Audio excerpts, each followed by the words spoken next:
So good to have you here, bro. Good to have you home. We know each other. Man. Good to see you. Been a while. We got to catch up because I only see things through a screen. So it's nice to share this space and hear it straight from you. You know what I mean? Because it's easy for narratives to get construed and secondhand, like stories. Oh, you heard he did this and he did that. But now you're here.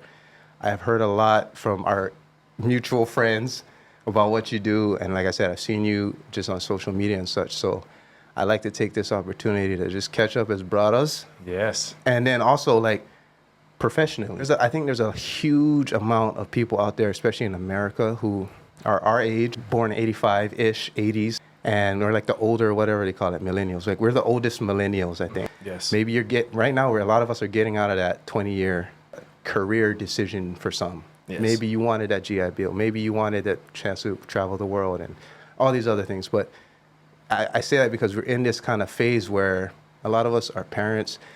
A lot of us have tried 1 or 2 or 3 jobs. And I do want to connect as just brothers catching up. Never see each other since high school graduation. Right. But also like just as I was going to say a young man. I guess we're like middle-aged men. You know what I mean?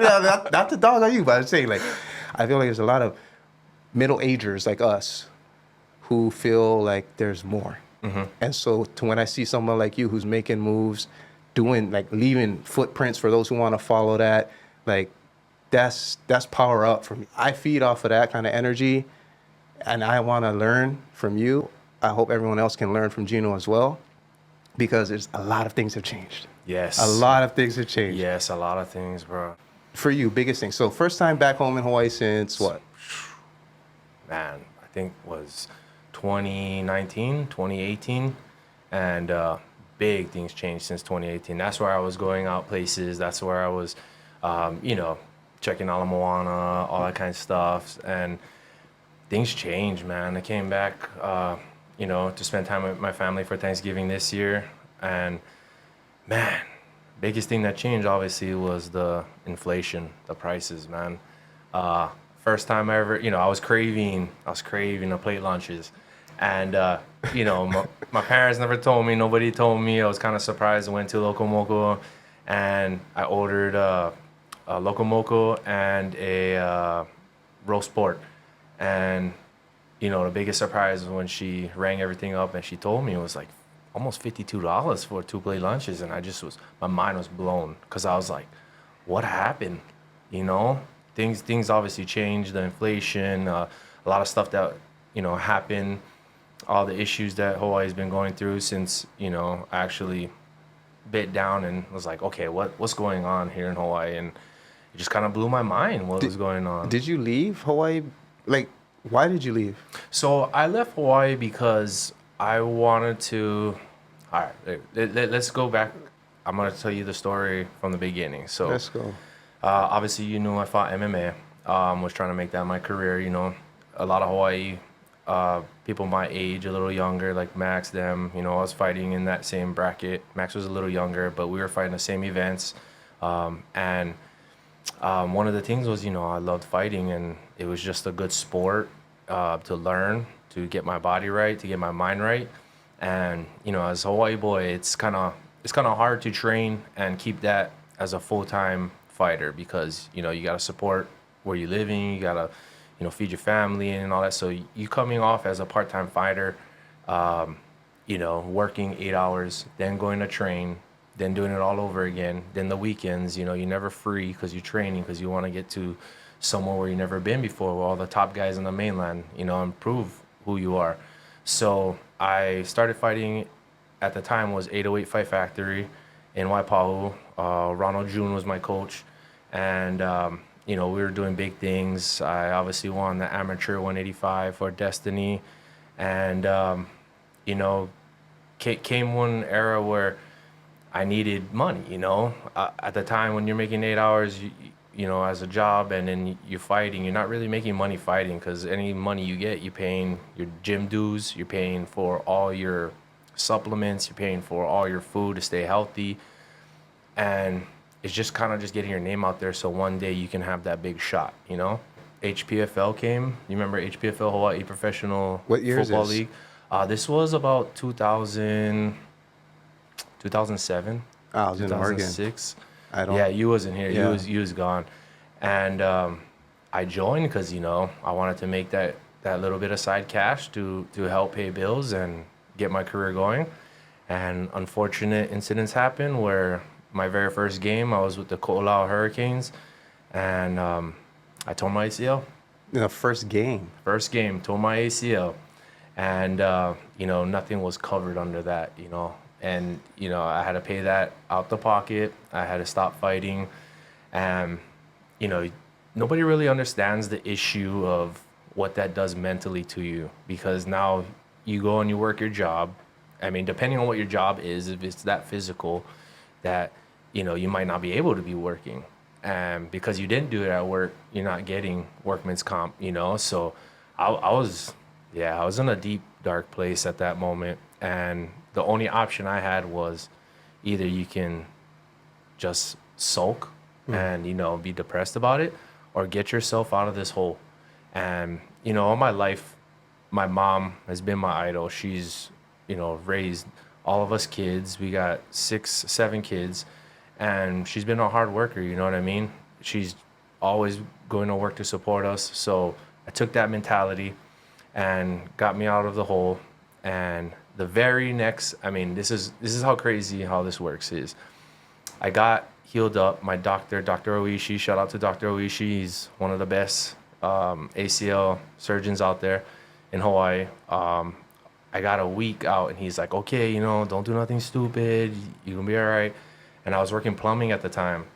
And man, it was like a week from when he said I'm good to go, I can start doing physical activities.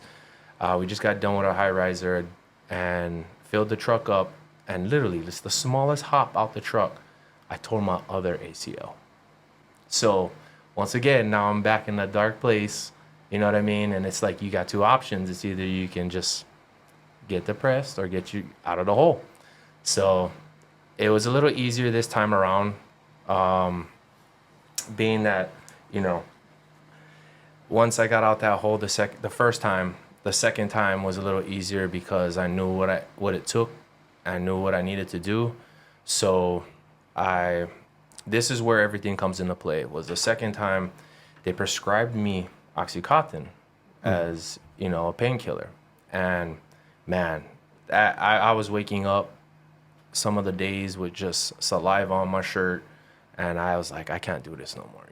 It wasn't for me. So I went to the doctors, told them I don't want no more pain meds. What kind of dosage were you taking? I'm not really sure. It was pretty high at the time because then it wasn't really like out there. People never really did the study on it. Just the doctors was like, oh, here's some Oxycontin.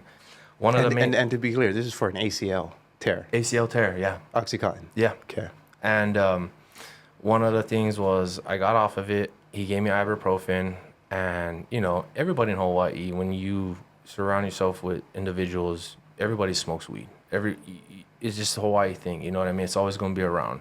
Some people do, some people don't. But majority. But you'll be around it. Yes. Yeah. Yes. Yeah. And my thing was, I didn't really know first until I started smoking with my friends. And then one of my friends, brought me a joint. I was in pain. And he's like, this is Bubba Kush, try it out. And I smoked Bubba Kush, and my pain went away. And that's where the light blinked on. Was like, how come I smoke weed all this time and never heal my body, but I go to a certain strain and it instantly took my pain away? So, my family's cooking for so long. They've been cooking for so long, learning recipes. And so I got interested in, I don't always want to smoke because I'm an athlete. So how can I heal my body by marijuana without smoking? And I started learning on how to cook with edibles, how to decarboxylate edibles. I learned the strains, and that was my medication. I was done with the pharmaceuticals. They're just no good. And I got so interested that I wanted to learn more. And I feel like, Hawaii is kind of behind with the regulation of marijuana. So I said, you know what? I got to get out of here real quick.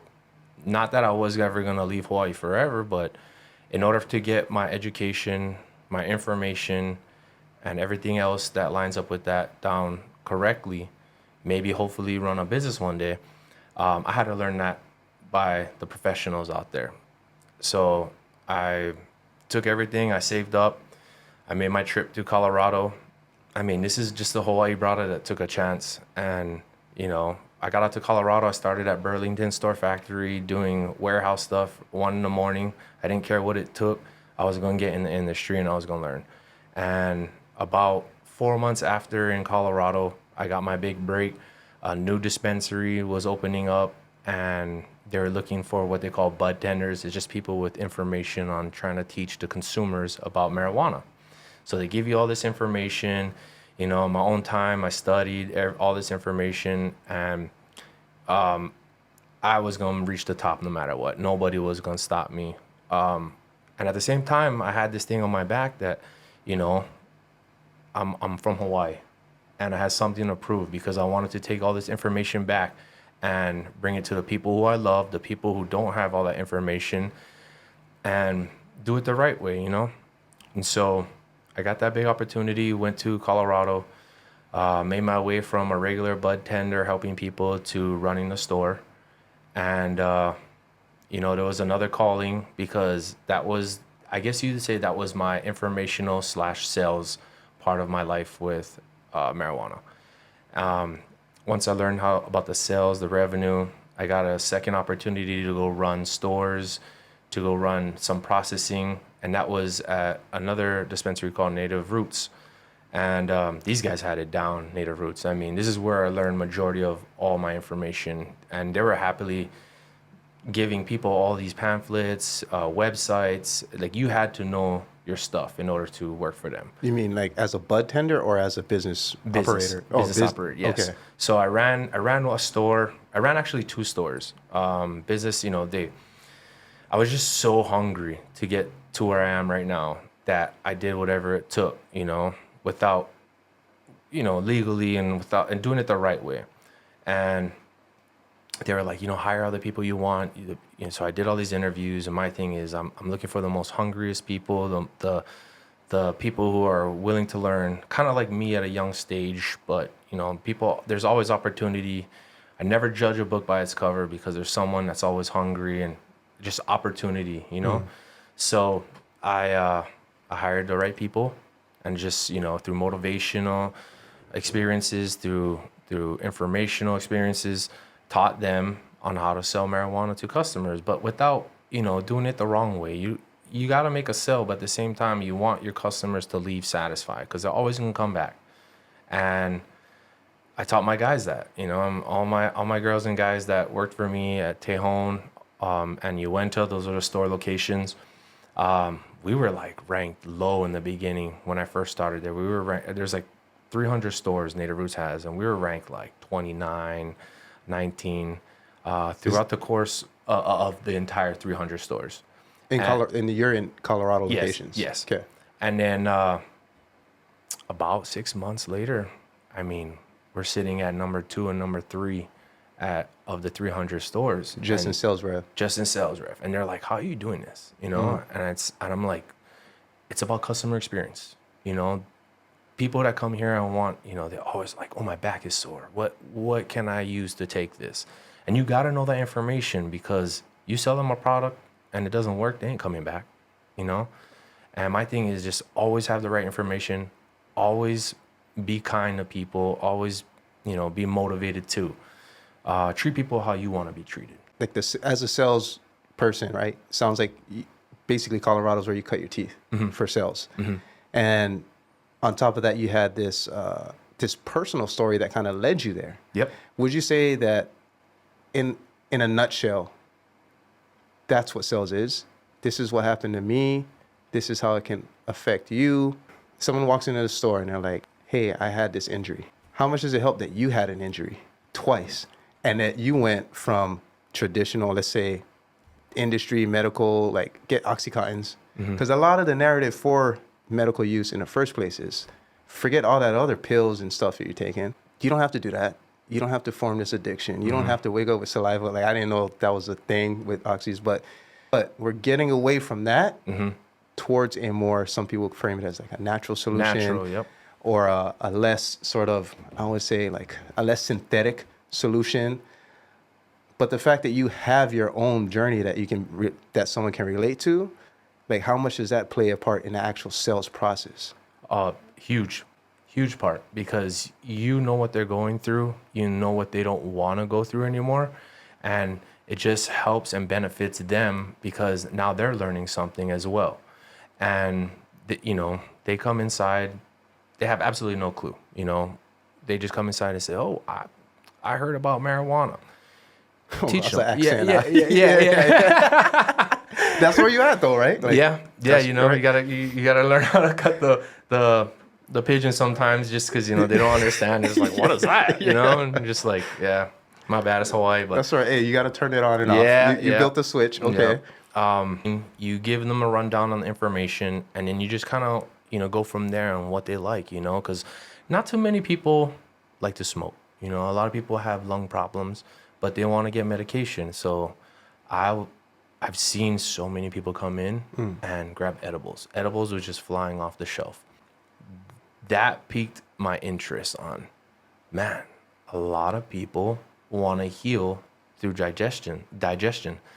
And I was like, okay, I'm going to get more in depth with this, because I saw our sales, flower was a big hit, just like any other state that passed. Flower always going to be a big hit. But we're reaching at that age where, a lot of older people with, inhalation problems don't want to smoke, whether it's vape, whether it's flower, whether it's concentrates. You got all the other generations that do like that. Obviously, they're young, you know what I mean? And it's a good time, but it's more for medical purposes in my eyes. And I'm like, man, I'm onto something right here now, because I see how much sales we're doing in edibles. And I'm like, okay, I'm interested in this now. It's got my eye. I got something going on right here. Could you put a percentage on it? Like 30% flower, 60% edible, like how? At the time being in Colorado, because Colorado just passed, it was like 2 years ago, 2 years within the passing of recreational, and then I got in there. Flower was just going, I would say out of 100%, edibles were like about 45% of everything. Okay. So that's a huge difference, Almost half. Oh yeah. And it's not just gummies too. It's, tinctures, it's pills that they put the medicine in, the powder refined, nanotech. You got, everything's going advanced now. So at the time being was just gummies, This is the crazy part about how things work, how destiny works is, at the time being, I was hiring people and I met this individual. His name was Johnny Griffiths, and he was looking for a job, and he was from Detroit. And so I was like, how you doing? My name is Gino. And I remember the first time I met him, he had a Detroit hat. I'm a big Broncos fan, and he had a Lions hat. I was like, what is this? Yeah. We became friends right then and there. I got the opportunity to run a second store because they liked what I was doing with the sales at the first store I was doing, which was Tejon. And they offered me to run the second store because they were like, man, if this guy is doing well for one of the last place stores, what can you do with this store? And that store I wanted because it was pumping sales. Detroit. No, not Detroit. In Colorado still. Oh, okay. That was the Uinta store. Okay. A lot of traffic, a lot of good customers. They built a good base with them. But I wanted that store because I saw the potential in sales. Obviously you do good. You don't know where horizons can end. You just want to go up further down the chain. And I took it. I took the store. We banged that out to like number 2 out of 300 stores. And customers knew me by name. They're always asking me by name, all my guys by names that they like to be helped by. Once I got that store, I was the boss. And the guy who I met, Johnny Griffiths, was my assistant manager. And so we were doing good. Him and I were just running that store like night and day. It was great. And he got a phone call. He was from Michigan, right? So he got a phone call from one of his good friends, and they're like, we want to start a company. And so he asked me, he's like, what do you think I should do? And I'm one to always be positive in everything we do. So I'm like, Johnny, what do you mean? Like this, you're going to be working at home. You're going to be working with your friends, and you're going to have the job that you always wanted. Bro, get the hell out of here now. I'm telling you, you know what I mean? Like, that's a no-brainer. Yeah. Next thing I get a phone call, And he's like, I got the job. And I was so happy for him. I was like, good job, bro. I'm proud of you. Now just take all this knowledge, you go up there and kill it. One of the things that, you know, in this time era of him going, I saw a gym in Colorado, and, you know, my story never ended with MMA because obviously I busted my ACL. I never got the last fight, you know? So I started training, and I trained for like a good year before I actually got a fight because, you know, all those years gone, just I never wanted to train and fight and look crazy. But one of the things that happened was I fought in Montana, and when I fought in Montana was a closure in my book for MMA. And so that let me be okay with stopping MMA. Obviously, MMA is a young man's game, but I wanted closure in that section. So I fought the guy in Montana, you know, busted him up pretty good, won. And next thing was, okay, what's next? You know, like, do I just end this and just keep going with native roots? I wasn't satisfied. I wasn't satisfied with everything. So during that time era, I had a couple options. There were, you know, a couple of fighting places that, you know, wanted to give me a contract for a couple fights and stuff. And let me remind you, I'm, you know, 2 ACL injuries, you know, going on 32 at the time. You know, now I see like all these 38-year-olds fighting, so it's like, oh man, like it's cool. You know, I was happy with that closure. But at this time, I get a phone call from Johnny Griffiths, who left to Michigan, and he says, "Man, you were making edibles out here in Colorado when I was there, and I just loved them. And the fact I'm calling you is because we're actually looking for a chef for the company." So it's crazy how destiny works, because I instantly told him, bro, I'm good. I got these contracts coming up for fights. This is my dream.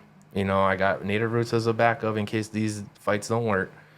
And I said, I'm good, bro. Thank you. I appreciate it. Hung up the phone. I don't know what hit me, but was like some, you know, something was in the back of my mind saying, bro, you need to think about this. So I thought about it, talked to my other half. I was like, so, you know, how you think about Michigan? You know, I never really told her anything. I was like, how you think about Michigan? She's a ride or die. Yeah. So she was always like, whatever you want, I'm going to be by your side. And it took me about 3 days to finally be like, bro, I got to take this. I got to take this offer because it's something that I've always wanted. It's in a new area. It's a new company. The steps that I'm trying to go through to bring back, you know, when Hawaii was ready, I'll be ready. You know, I'll have all the information, all the steps, all the procedures, all the compliance rules, everything that you can think of. So if there was ever a business to be ran in Hawaii, I want to be part of it. So I said, you know what, I got to call him back. So I called him back. I was like, hey, you guys found a chef? He's like, dude, you're so lucky because we just interviewed a couple of guys and they're like kind of overqualified for it. Like they were for sales, you know? Mm-hmm. I said, yo, book me that flight. I want to go meet this guy. Let's do it. Booked a flight, went to Michigan, met him and our CO at the time, Jared, and it was his nephew, David Gaylor's nephew.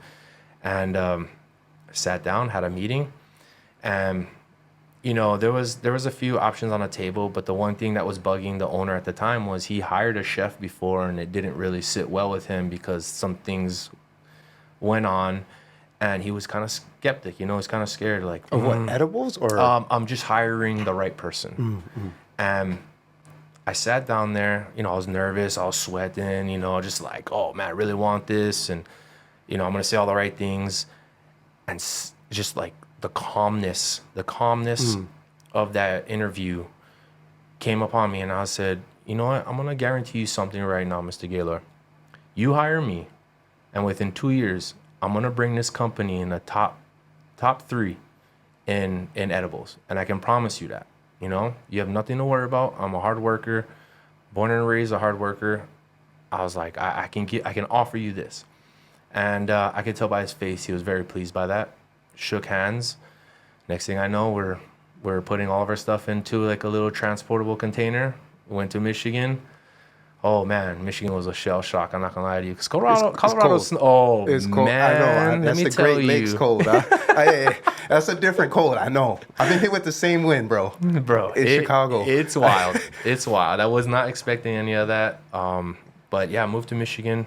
Which part? The glove part or the? So it's in between Ann Arbor and Lansing. It's located in Jackson, Michigan. It's kind of by the south, by a little bit above Ohio. Okay.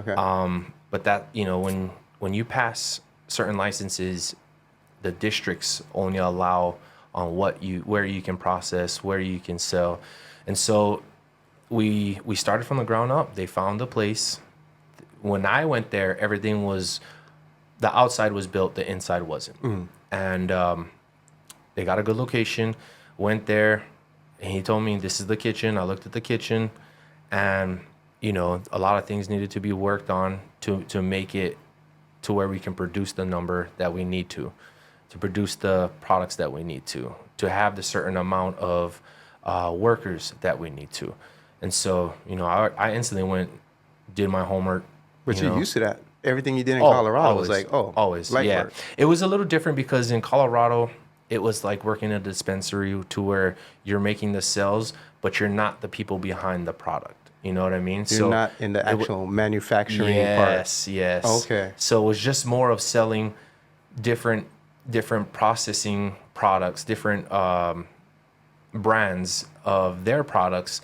And then I just wanted to get more involved, and learning about the products. So this was another higher step by going and being part of the process, understanding, every single bit of department and how it's so crucial to have everything in order to make a product.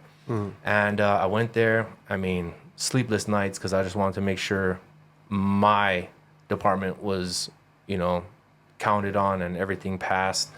Which is what, the kitchen, right? Yeah. So you're the what? What's your title there? I'm the kitchen director. Kitchen director. Yes. So you can choose your line chefs, basically.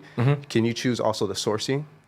No, that's more for our COO. He'll control that, but our COO is really good. Joey Stutz, he's a phenomenal guy. Does his homework very well, understands everything very well. And it's also good to have someone who's in business that doesn't know about the industry or cannabis side, and then have the guys who understand the cannabis side a little bit about business. But when you guys both interact, it just makes things work better, because you explain to them certain things that they don't understand, and then they explain certain things to you don't understand, and it all just comes into two. It's teamwork. We grew up playing team sports Exactly. together. I get it. Football and, well, soccer. It's funny when I say football to you, because you play both football and soccer.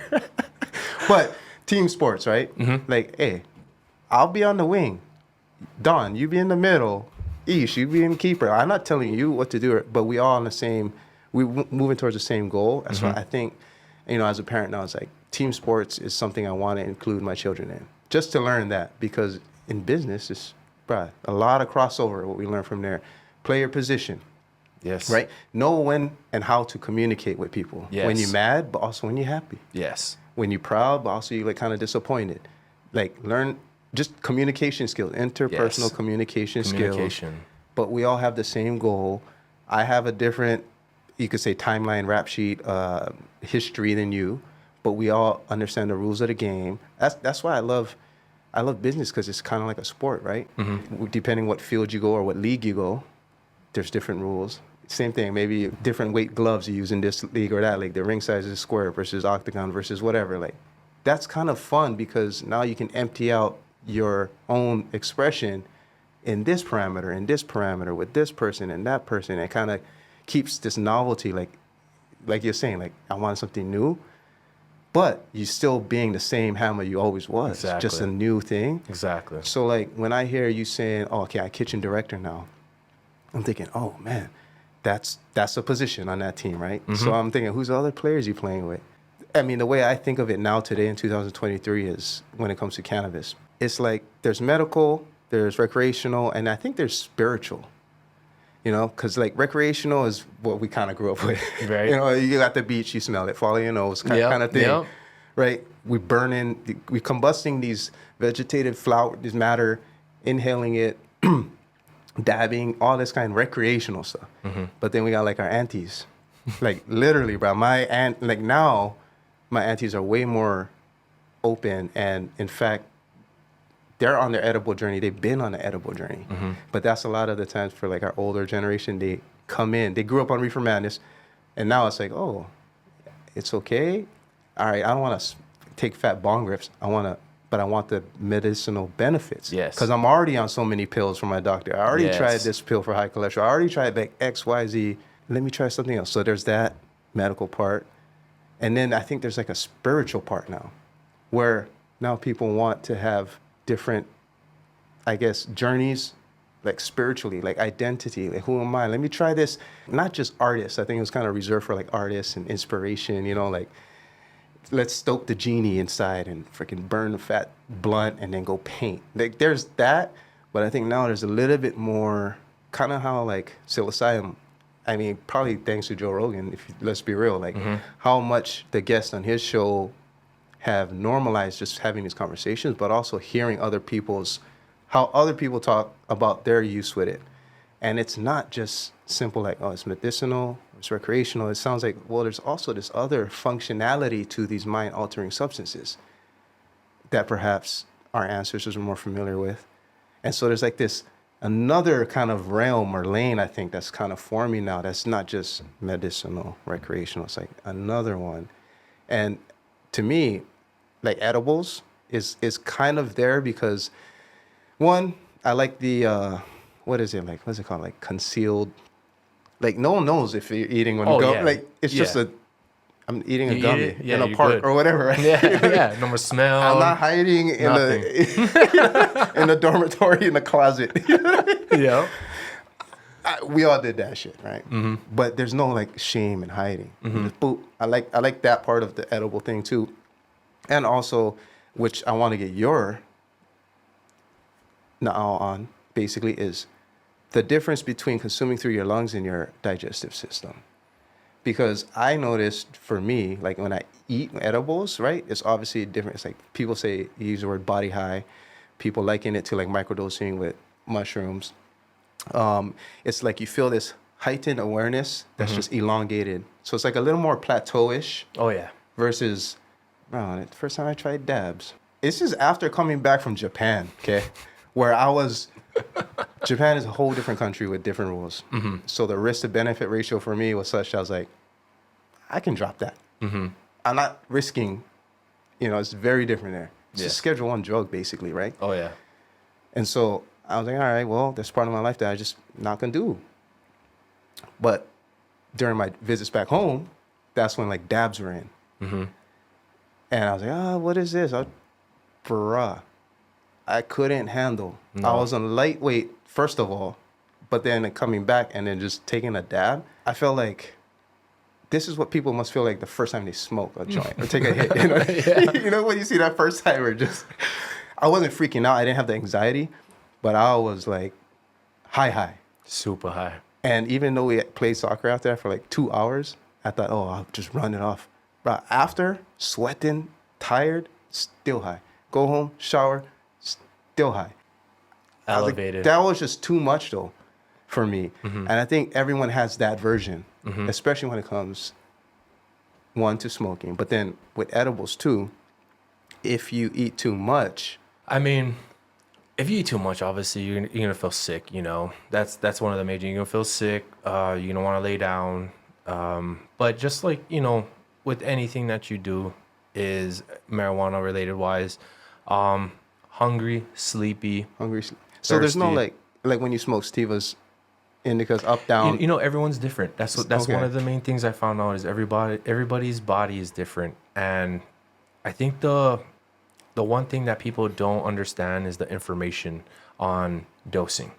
And that's the thing. Because, back in the day, you get a joint, let's smoke them with the boys, and it's just like, there's not knowing, one, what the strain is, two, how much your body can handle, three, what is it doing for you?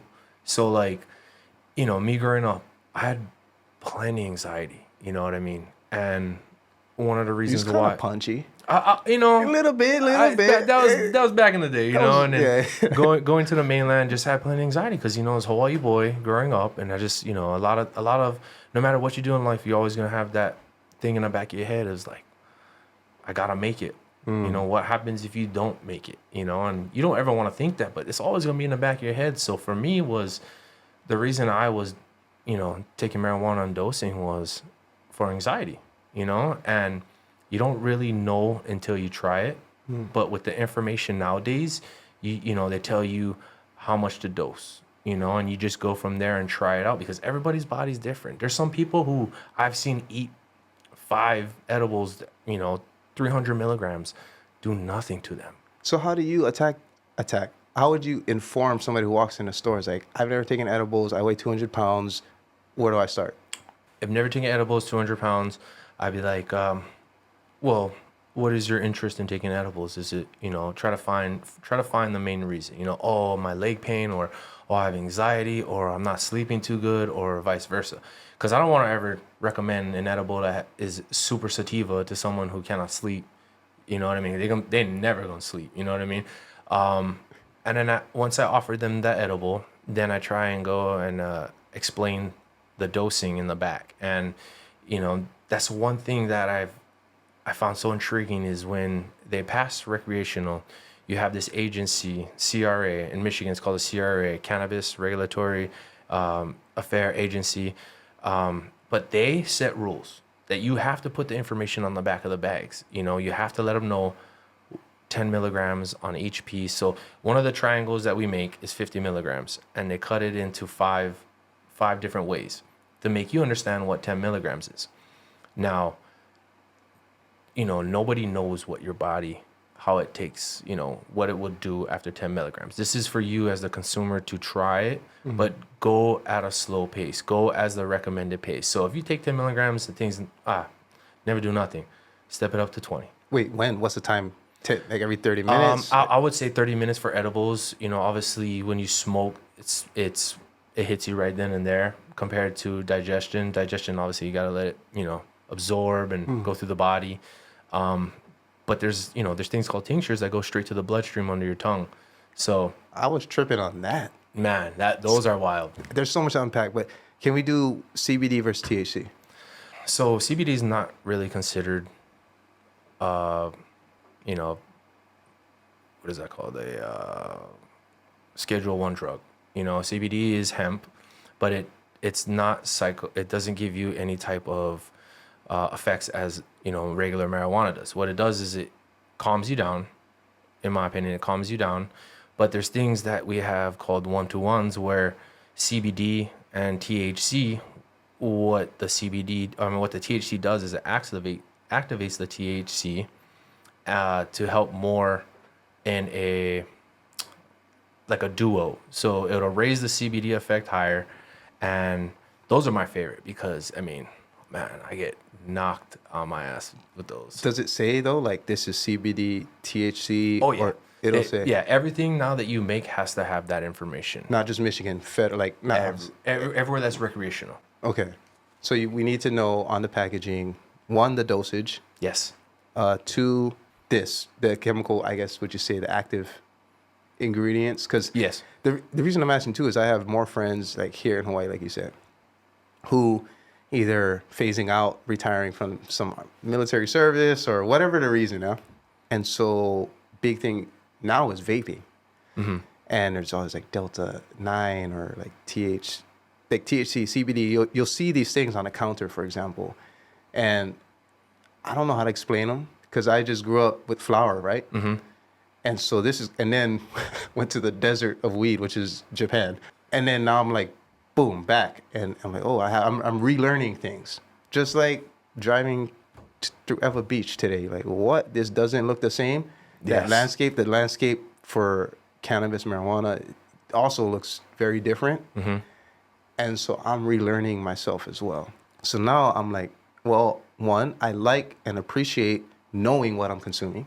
Mm-hmm. It's almost like if you go to the vegetable aisle, you like knowing, okay, this is fresh produce, this is frozen, it's not frozen. Like, I like that information. Exactly. I'm a label reader.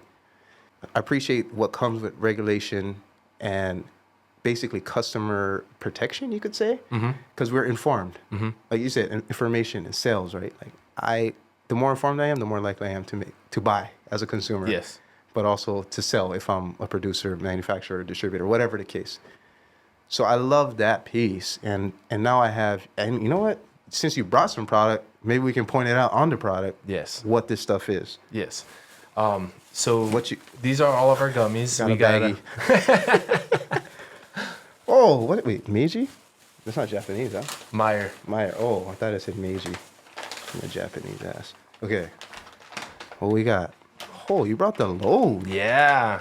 I mean, this is only a couple of our flavors that we usually do, but we do have a whole bunch. But you can see specifically one of these is rosin.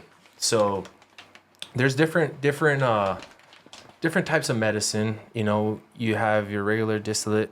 Distillate to me is it's a clean version of processing oil from marijuana, where you make, you infuse it, or you can actually put it in vape pens.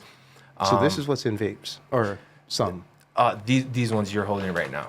The rosin is all it is heat with pressure on the plant. So usually people, I mean, the best way to make rosin is by washing it. You know, people still smoke that as a concentrate. It's just cleaner. It's considered solventless. It's not resin.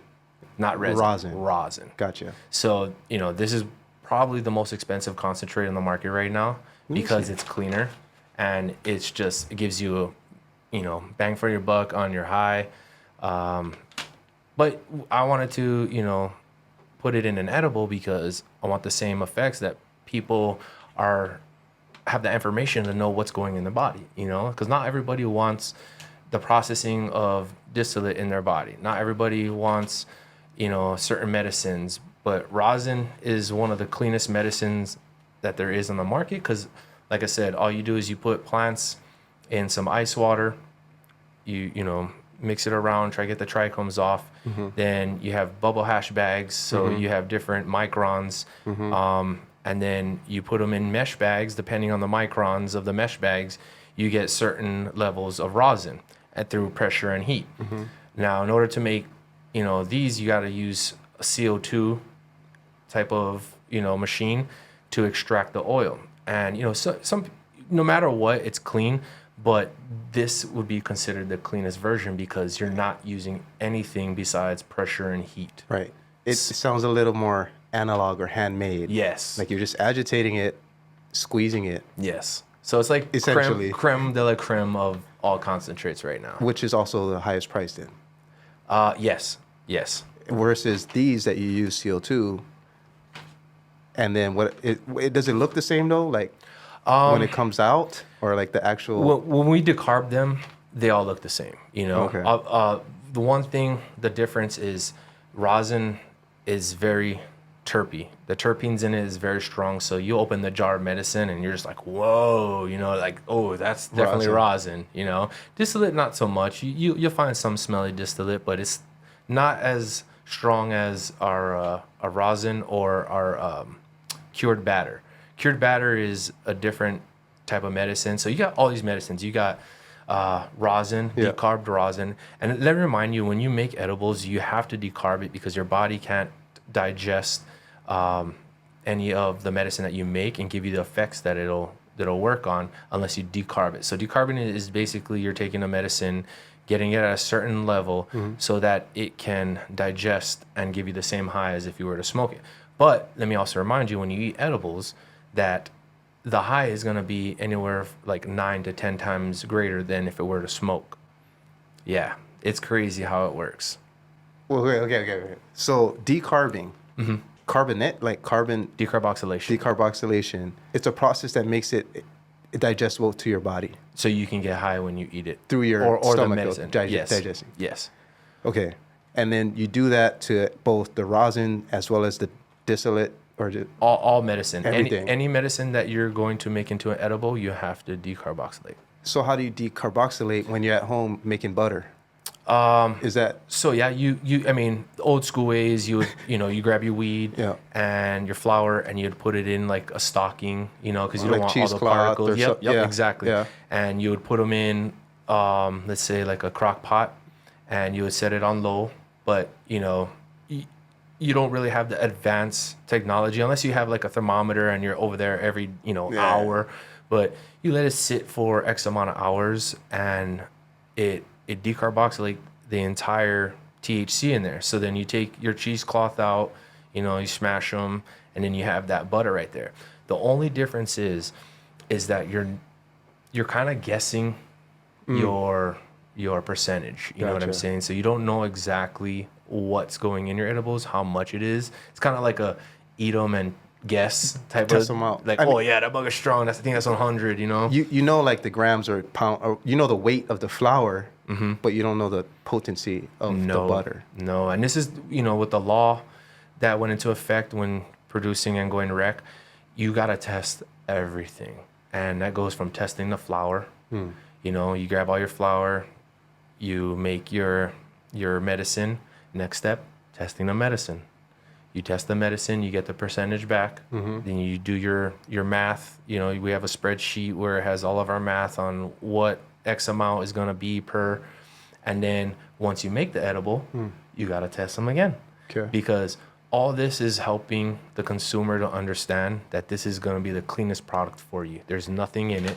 In the back, yep. Is that what this is? It tells you when it got tested by PSI Labs. It'll let you know the percentage. So this is going to be 10.27 per serving. You see each one of those lines is going to be a serving. And total for this whole package is 205.56. So there's 4 edibles in there. And in Michigan, the recreational amounts is 200 milligram packs. That's like the usual. That's this right here. So 4 50 milligram pieces, and each 50 milligram piece is like perforated, so there's 10 milligrams, there's 10 milligrams. And not everybody's going to slice them up into that, but it's just to know what works for you. Activation 45 minutes, it says. Yeah, 30 to 45. It all depends. Usually if you ate something fatty before you eat these, it'll kick right in. See, that was my understanding. Again, this is like mid 2000s. I'm in Portland, Oregon, right? And I mean, when I left Hawaii, I went to Oregon. I didn't go there with the intention, very different story, but the overlap is with medical, because at that time, it was like normal. Or maybe it was just getting normalized. Already, Oregon's kind of like Hawaii in that it's everywhere. Yeah. And it's like, whatever. But they had the green light, so to speak, of like medical actual clinics. And so I volunteered at one, and I learned a lot. And I was like, I thought I knew weed in Hawaii at a high school level. Just, recreational consumption, right? That's it. Like, No, and then I'm like, this is a science. This is an agricultural field, a lane. And it literally is, right? You're talking about plants. You're talking about grafting, cloning. You're talking about mother plants. And I was like, this is deep. And part of that is when I now visit, 10 years later or whatever, and I just walk into a shop, and I look at it like this is almost like a barista, bud. What was the word you used? Bud tender. There's some legitimacy in how you look at coffee. Like someone who really likes coffee, they get into it. Someone who really likes wine, you get like a sommelier. Yep. Bruh, this has that depth to it that you could have the sommeliers, or you could have the baristas. You could have those people who only drink whiskey and know every single kind of whiskey in the world. Like, this offers that kind of depth for those connoisseurs. But that's when I got introduced to this kind of labeling, which, to your information piece. But then I'm looking at it, and I'm still I still have to ask questions. Because even this one says, well, there's a percentage of THC. So this says THC total 0% CBD. So that means what? There's 0% of CBD? Yep, 0% CBD. And then that's your THC. So it'd be 10 milligrams per line. And then you have a ratio. So the CRA lets, because to make a mass production amount of gummies and to have it dead on 50 milligrams, I'm going to be honest with you, it's kind of impossible. It's very aggravating to get perfect milligrammage. And so you have a 15% variance. Gotcha. And so as long as we make it between over 45 milligrams and under 55 milligrams, it's considered passing. Gotcha, you know, gotcha. But you always want to hit that 50 mark because it helps the consumer be happy. Like nothing was taken away from the product. I mean, you're gonna have some batches that are, 48 milligrams per, and 2 milligrams is not gonna really matter. You know what I'm saying? But a lot of people don't have that information because they never tried the product. But you just want to make both sides, whether it's the consumer and then it's your company, meet and be happy about the product that you make. So, I mean, there's a lot of going back and forth, a lot of R&D, a lot of. I was gonna ask about R&D. I'm curious about that. We can jump in that after. Yeah. Because I feel like the sky's the limit. Tons Not of R&D. just so my almost Gino moment, if you will, was I was at this moment where I was seriously looking at the numbers, the logistics, just my available resources to actually go all in on, our family's salad dressing. I'm coming from a digital goods background. I'm shooting videos, I'm editing videos, I'm delivering videos, I'm getting paid. That's what I am, right? Send, I deliver. Then I get into the world of physical products, which is salad dressing in this case. But really, it's irrelevant for this thing. It's like, now it's physical. Now I'm thinking about sourcing. Where am I getting glass bottles? Am I getting from this person or from that person? The shipping fees? There's regulations because I'm thinking, everyone's thinking, buy it in China. Okay, but now it has to be blasted with like a nitrous, something like some kind of like, okay, if you want to import from that country, there has to be this hurdle and this hurdle and this hurdle checked. And I was like, what? Okay. Maybe we should go plastic. Maybe for labels, I should order here. Maybe for, caps I'm going to get from over here. Maybe packaging, because packaging is a whole nother thing, right? Yes. And I was like, it's exciting for that new thing. I was saying like, okay, new field, new rules, new lines. You know what I'm saying? Let me see what I can do here. Pour my creativity into this. And then I got to a point where I'm like, okay, I take a recipe, a family recipe. We got to scale it. So that means breaking it down into a literal recipe sheet that I can hand to a commercial kitchen and say, follow this. Now I have to figure out where to get all the ingredients, deliver to you. Maybe it's me in a CRV. All right, whatever the case, right? Delivering the ingredients. Here's the recipe. And there's time and money, right? Oh, yeah. Time and money, because first batch ain't right. Second batch ain't right. Third batch ain't right. Every time it's like a minimum batch, right? So you're doing 50 gallons, throwing it away, 50 gallons, throwing it away, 50 gallons. Like, until we get it, I'm like, okay, now I know if I have ingredients delivered to this kitchen with that staff, they'll make the dressing. Next, okay, packaging. Hawaii. All of that shit, right? So I'm doing this, and then I got to a point where I'm like, okay, packaging, ingredients, manufacturing, at some point, to some degree, I've leveraged out of my hands. Because before, everything was hand mix, hand pour, like all of that. So now I'm like, okay, that's good. And I got to the point where I'm like, now I can think of other flavors, other recipes, other packaging, maybe a 4 ounce instead of a 12 ounce, right? Right. I'm just thinking all this other stuff now because I've sort of leveraged off the grunt work. And I thought, well, why not make like a medicinal dressing? Because there's oil in here. Right. And I remember my days in Oregon being like, oh, you just need a fat to hold the THC. That's how it was taught to me, right? Yes. That's why you get butter or you get oil, whatever. I got to have fat so it can hold the THC. I was like, okay. That's what you're saying when you're like, oh, if you eat some fatty stuff and you eat it, it'll hit quicker. So I was saying, all right, well, we already have oil as the main, that's the first ingredient on the ingredient label. So I'm like, what if I switched the oil such that it was medicated? Fuck. Now you're talking about a whole different, it's almost like getting an alcohol license. Right. Right? Right. I was like, okay.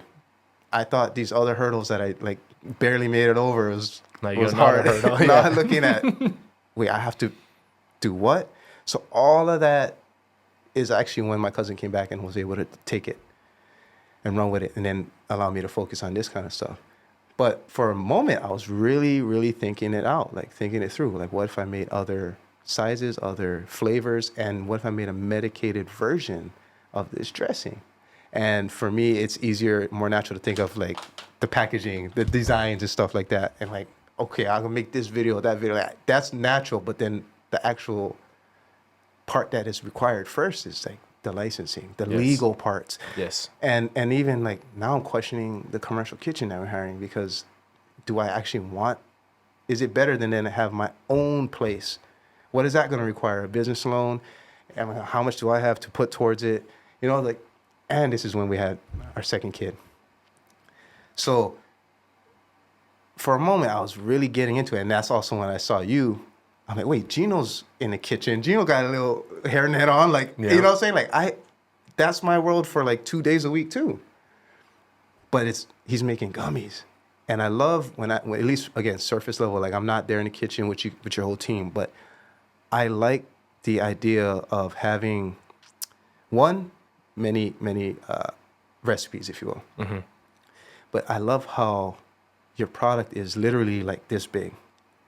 And I love seeing those molds, those huge tray molds. Yeah. And you know, your videos would be like, you filling them in and evening them out.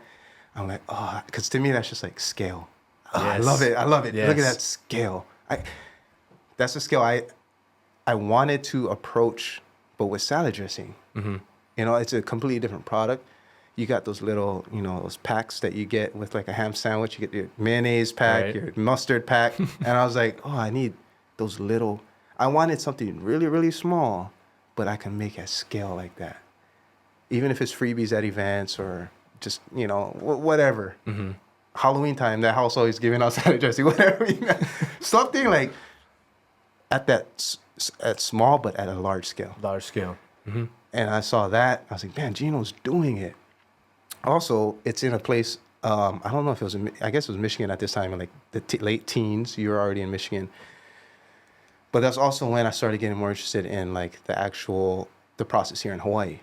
So for you, is that the end goal though? Like to me, it sounds like you're out there, you're learning. Is it going to be like a true West collective someday, like here in Hawaii, that Gino's ahead of? That's the goal, but that's not the end game. The end game, I mean, for me, whenever I'm at this level right now where I'm just never satisfied, and I got that Kobe mentality, you know, where no matter what you do in life, you know, you get to where you imagine, but is that it? You know, what other mountains can you accomplish? What other barriers can you break through? And so going down the line from starting, you know, learning about strains in Hawaii to going to Colorado, learning about the revenue, the money system, getting in between of learning the medicine, the strains, what it can do to you, giving that information out. You know, I started learning about compliance. Compliance is huge wherever you go because you got to follow rules. You know, it's with business, it's with processing, it's with your products, it's everything you do has to just do it by the book, and not everybody is following it, you know, but this is where it's kind of out of your hands because they have an agency that looks over all that. In Michigan, it was more of, okay, I'm going to do a badass product and get our name well known. But I'm not satisfied, if that makes sense. You know, I'm grateful. I'm very grateful in anything I do. I'm blessed, but I'm never satisfied because there's much more things to accomplish. And, you know, just like how you said, you know, when I first started in Colorado, it was all about, you know, I didn't have a product to study. The things I studied on were, you know, how do I get there? How do I learn about the information first so that when I make a product or when I do a mass scale product, that I'm not going to be stuck. And so, yeah, it's a lot of homework. It is a lot of homework, but you got to be willing to do that. There's been plenty of sleepless nights. There's been plenty of, you know, anxiety that I've had, and not everybody sees that. And not everybody.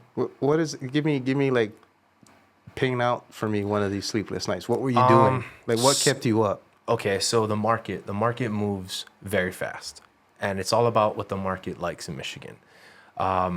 We were when we first started the company, we did gelatin gummies, right? And, you know, it was a big hit because it was gummies. Everybody loved gummies. but then you evolve. Everyone evolves because they want to know what they're eating. And so gelatin got into a big thing with, is gelatin really healthy for us? Well, pectin is vegan, it's gluten-free, it's healthier, it's not hard and dense like gelatin, which I'm not putting down gelatin, but if you're looking at an individual healthy standpoint, pectin's the way to go, you know? I noticed it did say gluten-free and vegan on here. Oh, yes. Yeah, You know, I see it. I see you.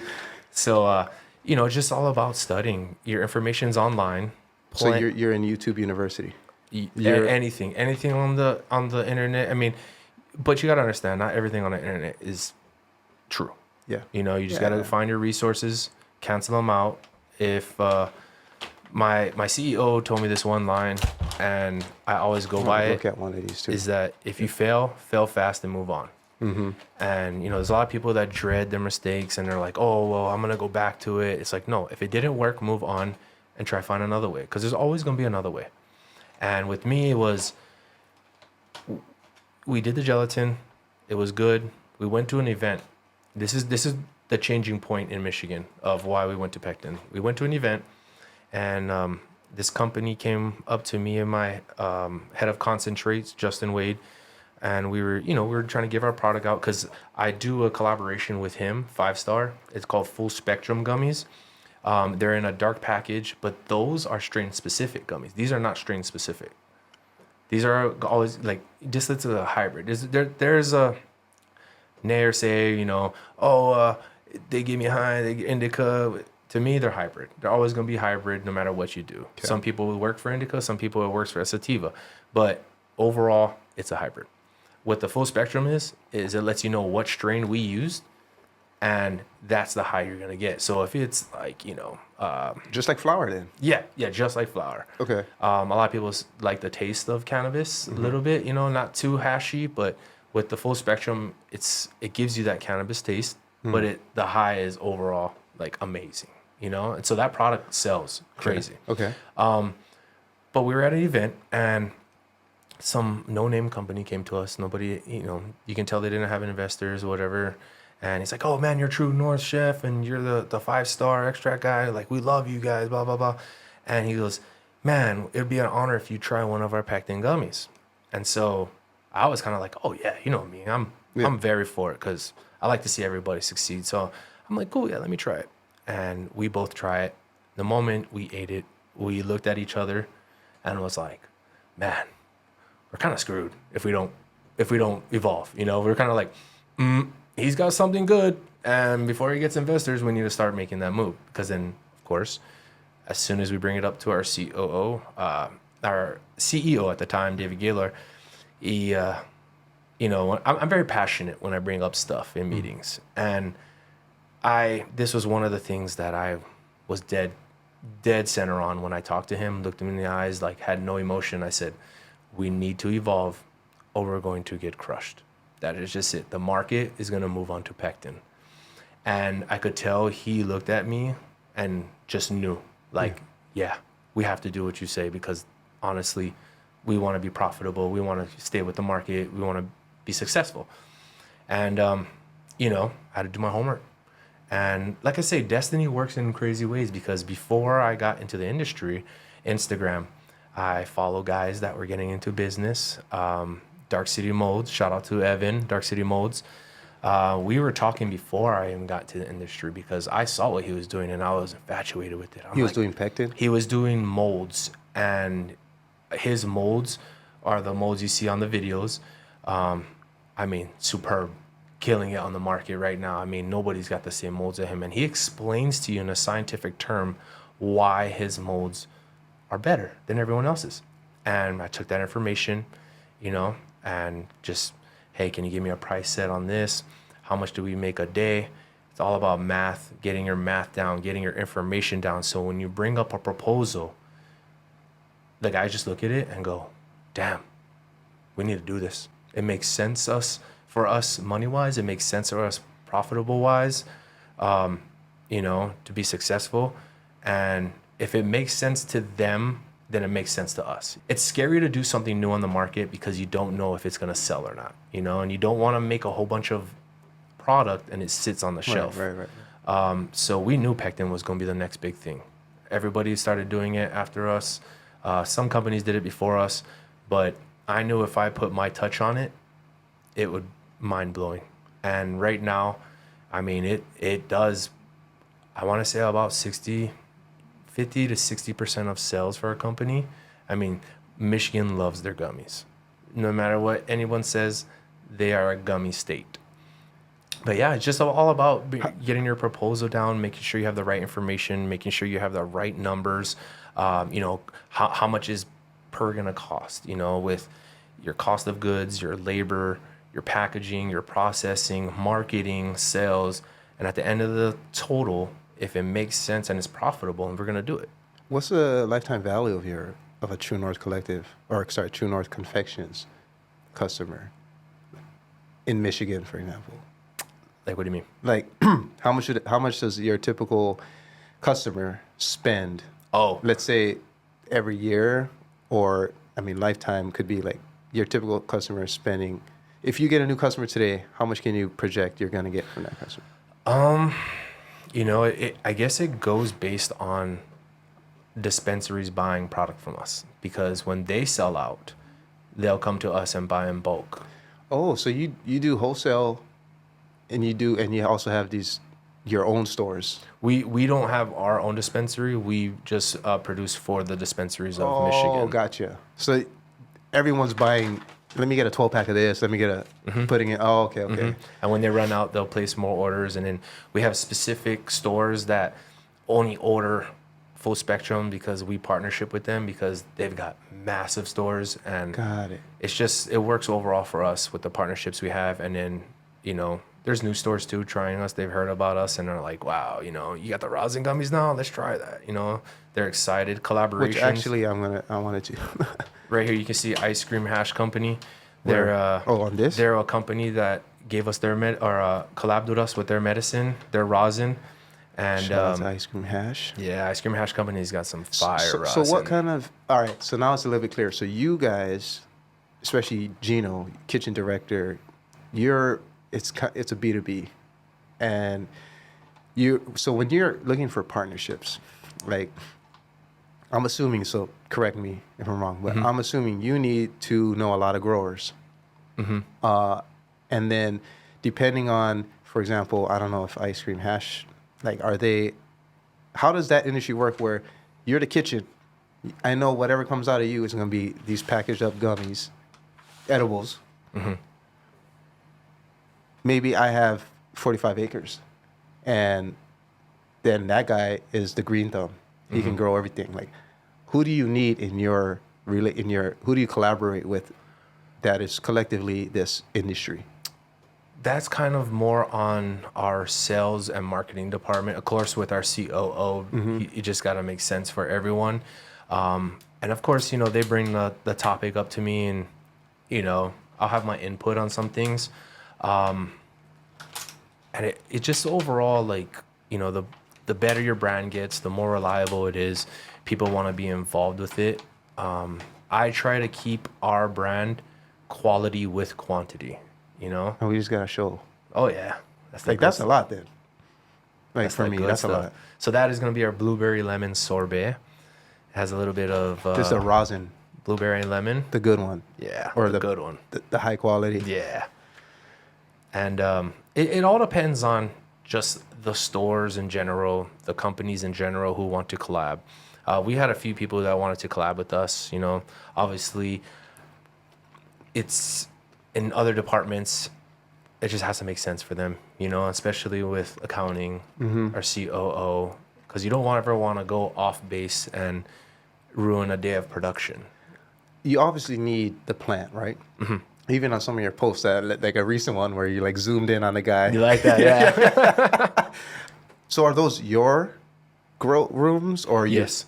Oh, okay, yes. So you do grow. You grow your own then? Yes, we have two grows. We have indoor grow, which provides our flower sales and also flower for 5-star extracts to do his line of concentrates, because he'll take all that indoor and process it into live batter, sauce, even 5-star sauce carts. What is that? So it's like vaping, but instead of dabbing, he put it in a vape, and those things are phenomenal. Phenomenal. So I test someone's just vaping. Oh, you'll definitely smell it because it's very terpy. It's a difference. And So terpy is the so turpentine. terpenes are just, you know, Why say turpentine? based on the cannabinoid, what that strain will smell like. Because this kind of has hints too. Yes. Like I get Rosin. So remember I told you rosin is strong Yeah. because it's natural. They don't take anything out through the process because all you're doing is you're squishing bubble hash with heat and pressure. Yeah, right. You know, so right. you No still keep CO2. those terpenes. Yes. Gotcha. CO2 takes a little bit out of the terpenes a little bit, but even full spectrum, I consider full spectrum right below the rosin gummies, just because you know it still has its terpenes, but it's not solventless, and everybody wants solventless these days. You know, solvent is good too. Don't get me wrong. Everybody's been buying them off the shelves, but rosin is, in my opinion, superb out of everything. So when earlier we mentioned the R&D department, like I want to know, just like we went off of gelatin to pectin, that's kind of, you could say, an industry shift or a market shift. For two questions. What causes the market shift? It sounded like in this example from gelatin to pectin, it was a more internal. So on the manufacturing side, someone's like, yo, I'm going to use this. And then everyone's like, I like that. But a lot of times market shifts can happen the other way when the Yes. audience says, I want this, and Yes. then you guys make it.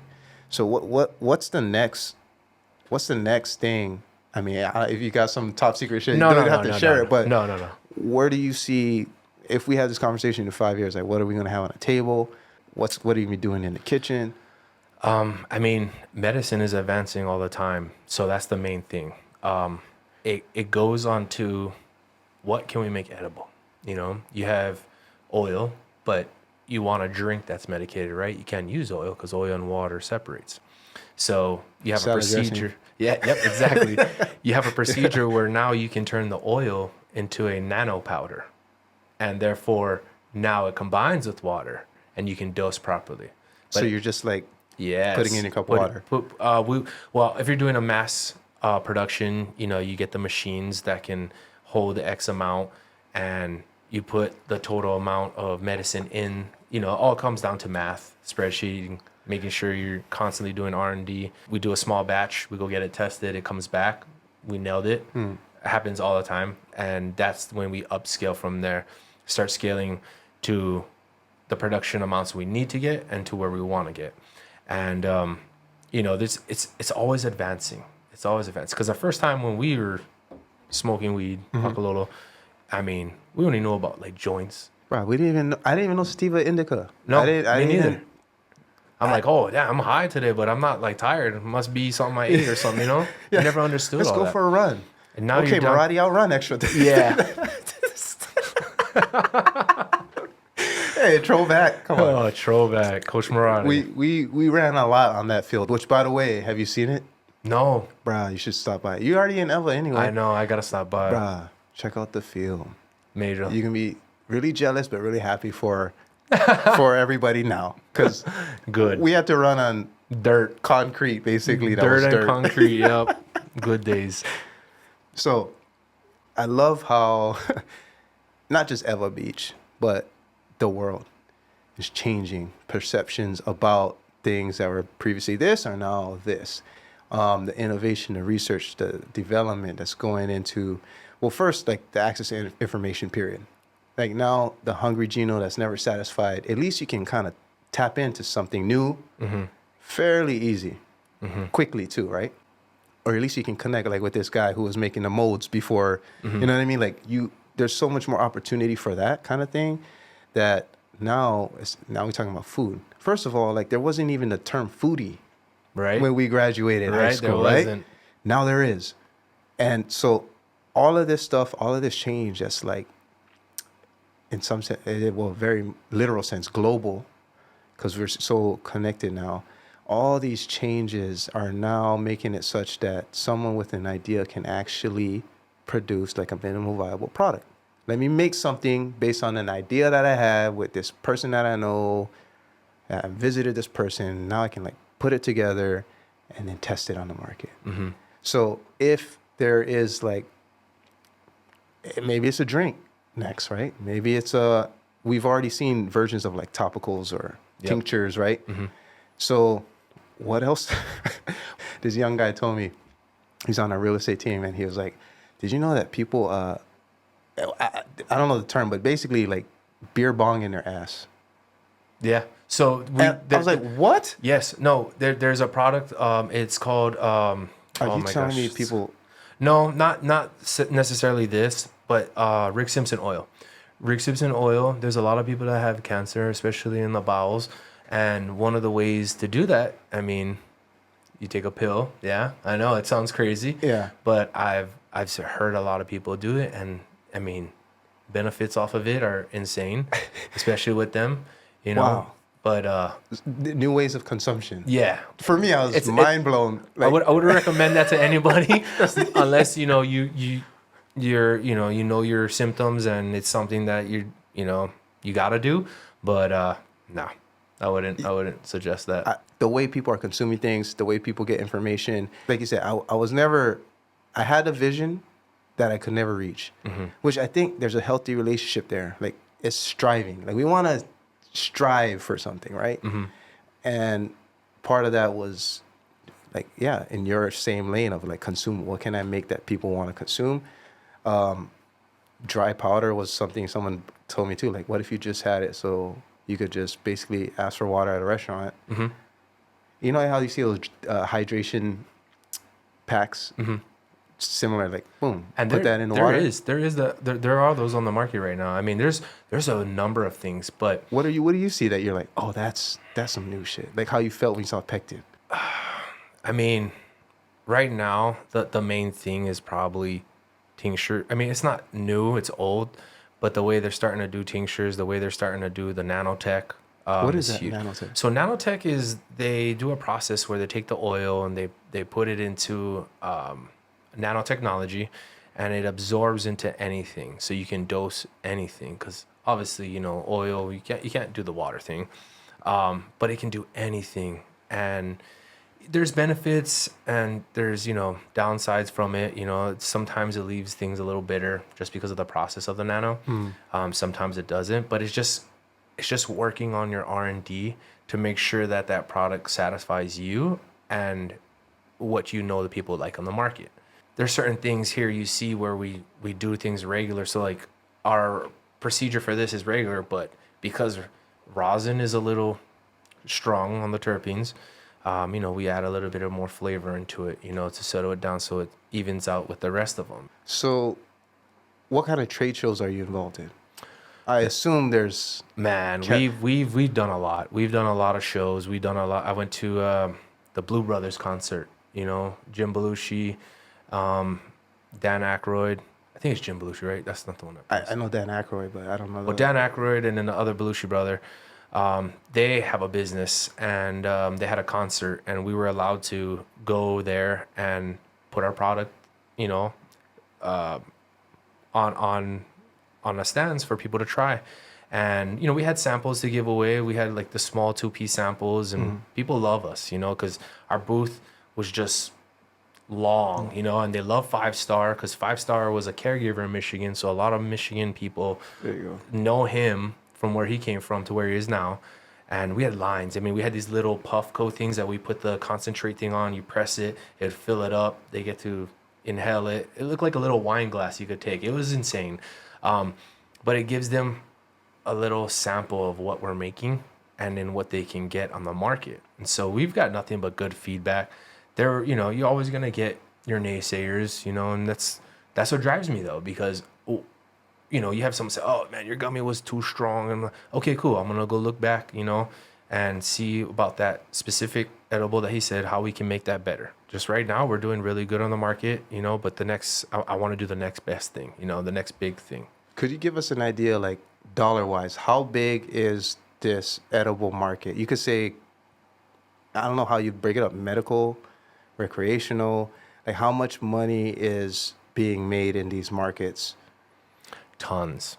But you got to understand, it's a wild game because you as a dispensary and a production facility, right? You have your producers and then dispensaries. We can't tell them how much they can sell the edibles for. We can only tell them how much we're selling the wholesale of gummies to them for. You know, this is how much it's going to cost for 100 packs. The thing is, right now, dispensaries, I mean, let's just, for instance, they buy a pack for $5, right? $5, they buy 500 of them, or 100 of them, it's $500 they're spending. Let's just say in a crazy world they do that, right? Mm-hmm.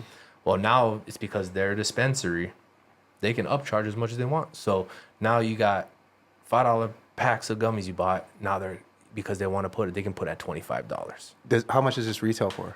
Like average? It all depends. I mean, usually they go from 15 to 25. It all depends on what specials they're doing. Mm-hmm. If they're trying to get newer products. So like we have the lavender lemon, which is a seasonal flavor. We don't make this every day. So we made this for 1 quarter and now we don't make them anymore. So people will literally, once we put a seasonal flavor out, gone. You know, anytime we do a collab, this is one of our newest collabs, mm-hmm. gone. You know, these will always be our bread and butters, but it all depends on how much we have available. Yeah. But I mean, the edible market is huge. And huge.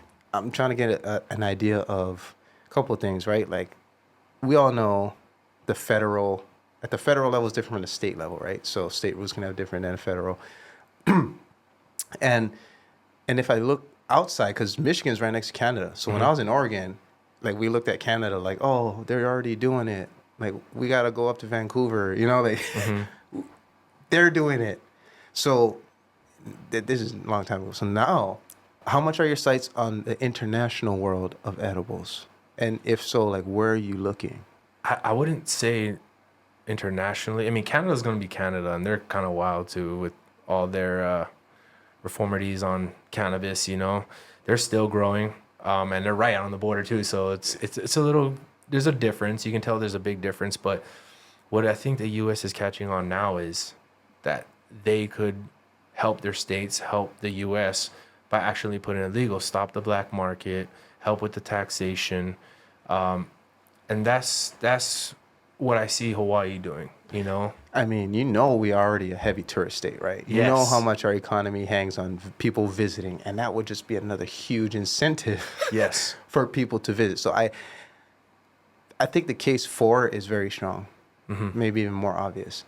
I'm more curious in like why it's not being realized.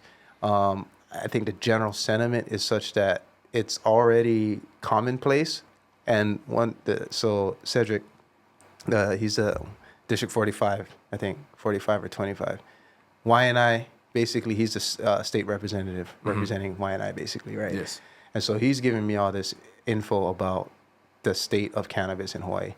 And I use the word, too, black market. Yes. And he was like, it's funny because we both black, too. But not like, I was like, no, not like, he was like, oh, it's, we call it the legacy market. Mm-hmm. Because that's what we're used to, right? Yeah. Like the traditional legacy market. It's not necessarily like a bad thing, though. No. It's just what has been around longer and more. So the legacy market will continue regardless. Whatever laws at the state level or federal level is happening is going to happen. In fact, we know this from our own experience, but also just facts. Mm-hmm. I think when you put it on the same like docket, or we're talking about the same conversation as all these other recent drug epidemic. I mean, look at San Francisco right now. No, you didn't go. You didn't live in Cali, right? I went to college there. I went to Pasadena City College. I went there for 2 years. Oh, that's when you was playing football. Yeah. American football, not real football. Yeah. But yeah, you know, just out here tackling fools. What tight end? What were you? Tight end. Yeah, you were. Yeah. Travis Kelce, huh? Gronk, baby Gronk. No, but so okay, you did go to Cali, and you went Colorado, then you went Michigan. Now you're in Michigan. Mm-hmm. How is the overall drug? You've seen Pasadena, you've seen Boulder, or I don't know, and now you're in Michigan. Like, what's the overall drug situation going on? I mean, it's bad. It's opioids, man. Opioids are horrible. You know what I mean? And that's another reason why people pass recreational is, I mean, obviously the money's going to be there for the state, you know, the taxation. I think Colorado made 100, I believe it was like 108 million or 128 million within the first 2 years of passing. And then Michigan was 98 million within, like, I think it was 4 months, 5 months of passing. That quick? And so, yeah, and everybody wants their high, you know, everybody wants their marijuana. And so that was one of the things that I saw, and how fast it just got consumed, how fast it got passed. And I'm like, what's up with Hawaii? You know, I said, if this is happening everywhere, then obviously, you know, the way things is going, like growing up, you know, we listen to a new song in Hawaii, we go mainland, it's, people are like, oh, bro, that was here for like last year, that song. And we're just like, oh, damn, well, this is new in Hawaii. So I think one of the main things is Hawaii is, you know, we're in Hawaii time, you know what I'm saying? So things are a lot chill. It's coming, though. Yeah, it's coming. Well, yeah, it has to come, because, I mean, Hawaii is one of the top states that consume and smoke cannabis, you know? And Straight up. that's one of the major things I'm looking at right now. I'm looking at, you know, inflation here. Nuts. You know, I see Cost of goods. I see the rail. I left here, and the rail was starting. I left here about 10 years ago, and the rail was starting. Bro, I came back. It's only going to Pro Ridge. Like, what the heck? I wrote it. You know? I was like, let me see what the fuss is about. I wrote it. Yeah, great if you live in Ho'opili and you go to Pro Ridge. That's what I'm saying. It's like, as opposed to be a whole island thing. Or if you want to go not oh, so old me. If you want to go to Don Quixote and Waipahu, if you want to go to Pro Highlands, maybe, very limited use case scenarios that I think justify the overall time, money, resource. Just, I get it. I think in 25, 30 years, when my kids have kids type of thing, their kids are just going to be like, yeah, this is great. Because they're growing up with it. But us, we still have that bitter taste of going through like, yeah, no, wait, what? More money? Like, we have that experience, recency bias. And we can actually see it just, wait, this is the last stop is actually Halava, the stadium. Oh, that's another thing that broke my heart. I heard the stadium is tearing down. At least it's still there. But I don't think you can just go in it. They had like an event, like a farewell stadium. Bummed about that big. Played so much games in there. Saw so much games in there. And then I hear this. But it's like, it's all these small things that add up, you know, that makes me want to reform and help do that movement to Hawaii. Again, I think the 4 is strong. And we're biased because we're both participate since way back. We're legacy users, whatever. Now you're in it, though. I like to see that you're in it. I like that perspective. More people are leaning towards this acceptance. But I think the biggest no in the room is overall drug addiction happening in our nation. And that conversation of how drugs are, just blanket statement, drugs are just rampant in not just Hawaii, Pasadena, Colorado, Michigan, not just literally everywhere, right? Yep. So many people are dying. So many families are getting messed up because of drugs, the drug problem, especially young kids, right? So I think that's that's a huge hurdle that we collectively are looking to get through. And people use the medical route. They use the lesser evil route, right? Because, hey, instead of oxys, try this. Like, it's still a substance that I have to consume, okay? But overall, when you just walk around the streets, and I say this from my experience in Japan, where this is the same as a needle with freaking heroin in it or something, right? From the public eye. It's, if it's not alcohol or nicotine, no, you're a bad person. You're going to jail. Your status. It's just, again, like I said, the risk benefit for me wasn't in my favor. So I look at how a perception of something can be so different based on where you're from, right? Now, let's take perception and just walking. If you just walk, I don't know if you went town or, you know, you're kind of reacclimating to home and stuff, right? Just walk around anywhere, like over here. Just go on Kapilani. Right? Just walk from Kapilani, from Ward-ish area all the way down to the convention center. Or just go to the convention center, Kapiolani, and just wait there and people watch for like an hour. The perception, right, is you see a lot of people who are obviously on substance abuse. Yes. And so if you yourself are not hip to it and understand, like, maybe perhaps what kind of, like, I'm pretty sure we could see someone and be like, that person is drunk. Mm-hmm. That person just did some bumps in the bathroom. Mm-hmm. That person smoked a joint. Like, there's a little bit more of that, right? Yep. But not everyone has that.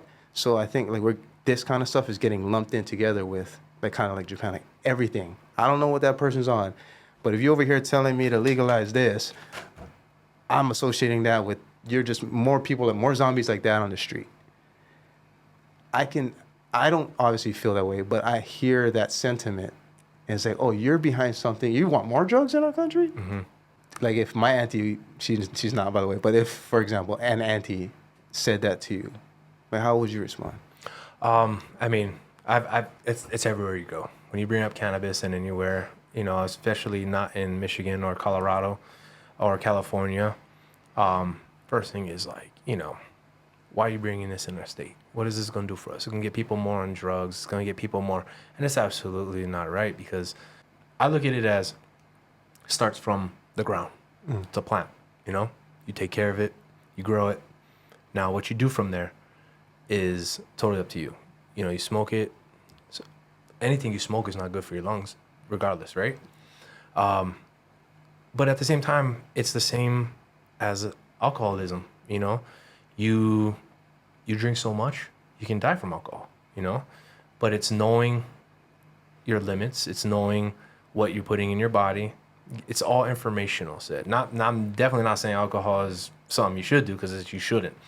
But what cannabis can do is help the people with alcoholism. It's hard. I've seen people struggle trying to quit alcohol, and I don't necessarily like to say filter it with something, that'll still get you high, but it's a come down. It's a not requiring yourself to have more alcohol, making that stages of getting sober a little easier, to the point where you can say, I don't need edibles anymore. And that's fine, you can do it that way.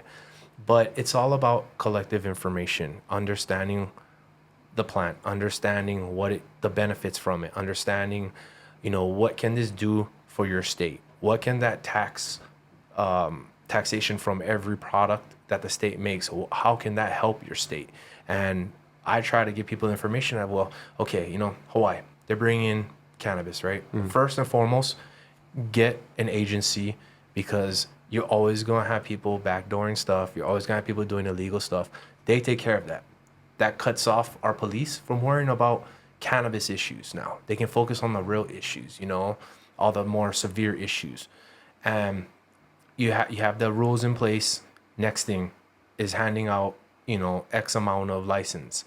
That's one of the major things that happened in Michigan was they saw what Colorado did and was like Oprah. Oh, you get a license, you get a license, you get a license, you get a license. Now you got 500 stores with licensing and you're competing with all of them. And it's kind of insane. You know what I mean? So you got to stand out from the group. And that's why I like, I was telling everyone, I like my products quality with quantity. But you look at the problems that Hawaii has, a lot of the issues is the water pipes, the sewer lines, traffic, roads. Inflation, like, bro, that's crazy. $52 for 2-plate lunches. I hear you. When they say the good times is gone, bro. I'm serious. So that I take personal, because I miss home. I love home. Home will always be what I remember it to be. Going right before school, we go to L&L, get the breakfast special when the thing was $3.95 on plate lunch, and now it's different. And so I like to help both sides understand the story. You're always going to have the old heads in Congress that this is a federal drug, no matter what, until the entire United States passes it, right? Then you got the consumers that are like, bring cannabis here. It can help us. It can help individuals, but it can also help the state. You don't, and I hate to say this, because the black market always going to be the black market, but I won't ever know what's the next hottest trend unless I go ask a couple friends that, oh, what you heard so far? Oh, bro, rosin. Rosin is going to be the next big thing. Sure enough, 6 months later, rosin hits the market. Next big thing. Oh, what's going to be the next big thing? Pectin. Okay, look into pectin. Everyone doing pectin now. So you got to kind of play both sides, but you also got to be true to yourself, So my thing is the black market will slow down, because obviously that's the whole part of taxation is you want that money going to the state. Now, from what I've been hearing lately about Hawaii, and I love my state, but there's a lot of corruption going on. And you just want to make sure that taxation goes to the island and not to people that, you know what I'm saying, don't necessarily have anything to do with that. It's weird how there's two truths. Hawaii is literally an island in the middle of the ocean. Warm, communal, family. Everyone in the world knows the word ohana. Family. There's literal closeness, like we're all, for us, especially on Oahu, right? 1 million people on this island. There's physical distance close, but there's also like, we call everybody auntie, uncle. Yep. That familial bond close to. So all these close, warm truths of Hawaii, the people in Hawaii. And then there's that corruption part. Yep. That what comes with the goodness here, this truth of people being so close, that also means there's envelopes being slipped. Oh, yeah. That also means someone is in this position who didn't, it's because of who they know. Yep. So-and-so, oh, this is so-and-so, and you connect the lineage. It's a beautiful thing. But it also makes this other truth. And so, especially now you've been around, you come back, you bring everything that every place you went, person you talked to, all that, you bring that back with you, right? And now you're back, and now you see this side of the truth too. I hate to say it, but it feels like we're divided. Yes. It feels like these are divisive mindsets to hold. And I don't want to question the people who are proliferating these kind of narratives that then just separate us more and more and more, because that's a whole nother fucking podcast, right? But the rail, for example, if you look at how that sort of fractured this tight-knit community on an island, very opinionated, just like it's election year coming up. Talk elections with boom, you can separate the room, right? Let's talk about identity. What do I identify as? Oh, now we're separating the room again. Let's talk about cannabis, maybe. You know what I mean? Separate. Because then now we're talking about opiates. Now we're talking about San Francisco. Now we're talking about ODs, suicide. We're talking about mental health. It's like, what conversations don't split the room anymore when we're already so close, though. We're on this island with its community. And so it's this weird thing for me that I'm going through too, where I'm like, there's these two truths about Hawaii. We're so close, but we're also so divided. And why not, easy for us to say, but like, I feel like your echo chamber, you've heard the term, right? Like social media, you get in these echo chambers. The algorithm feeds you things that they know you've looked at, that you probably look at again, and it just creates this vicious feedback cycle. It's almost like we have those echo chambers, though, in like our relationships too. Now it's such that maybe everybody I talk to right here is already in my echo chamber, and I have to make an effort to go and like have other conversations with people. Like, this person, I don't care if the room divided, we might be on different sides, but I want to be here and talk and have this kind of, because we can't really. I think when you say like information in sales, it's also information in relationships too. Like, the more information I have, just makes our relationship better. Oh yeah. I can understand you even if you are such that this is the same as any other drug. Pablo Escobar. I mean, Godfather. So, but you know, I was like, okay, I see. But like, I want that art, almost, if you will, of conversing or non-confrontational communication. Because we're talking about divisive stuff for a lot of people, right? They are maybe already tuned out. Maybe for now we got targets. That's the thing too. You can't speak up today without creating an enemy, Yes. or a victim, or a hater, right? So a lot of heady stuff that I just spilled out, but I think you're, especially for you, in that visiting home stage, but also that striving for that next thing phase, right? Yes. You're being drawn in both directions, but you know it's coming back together. Could be in a different state of Hawaii, hopefully. It could be a completely different product, completely different lane that you've made. What can we look forward to 2024? I mean, just based on the information and all the input that's been happening in Hawaii, I mean, March of next year is going to be huge for you guys, because that's when Attorney General Lopez's bill that she came out with, it's going to have a vote on it.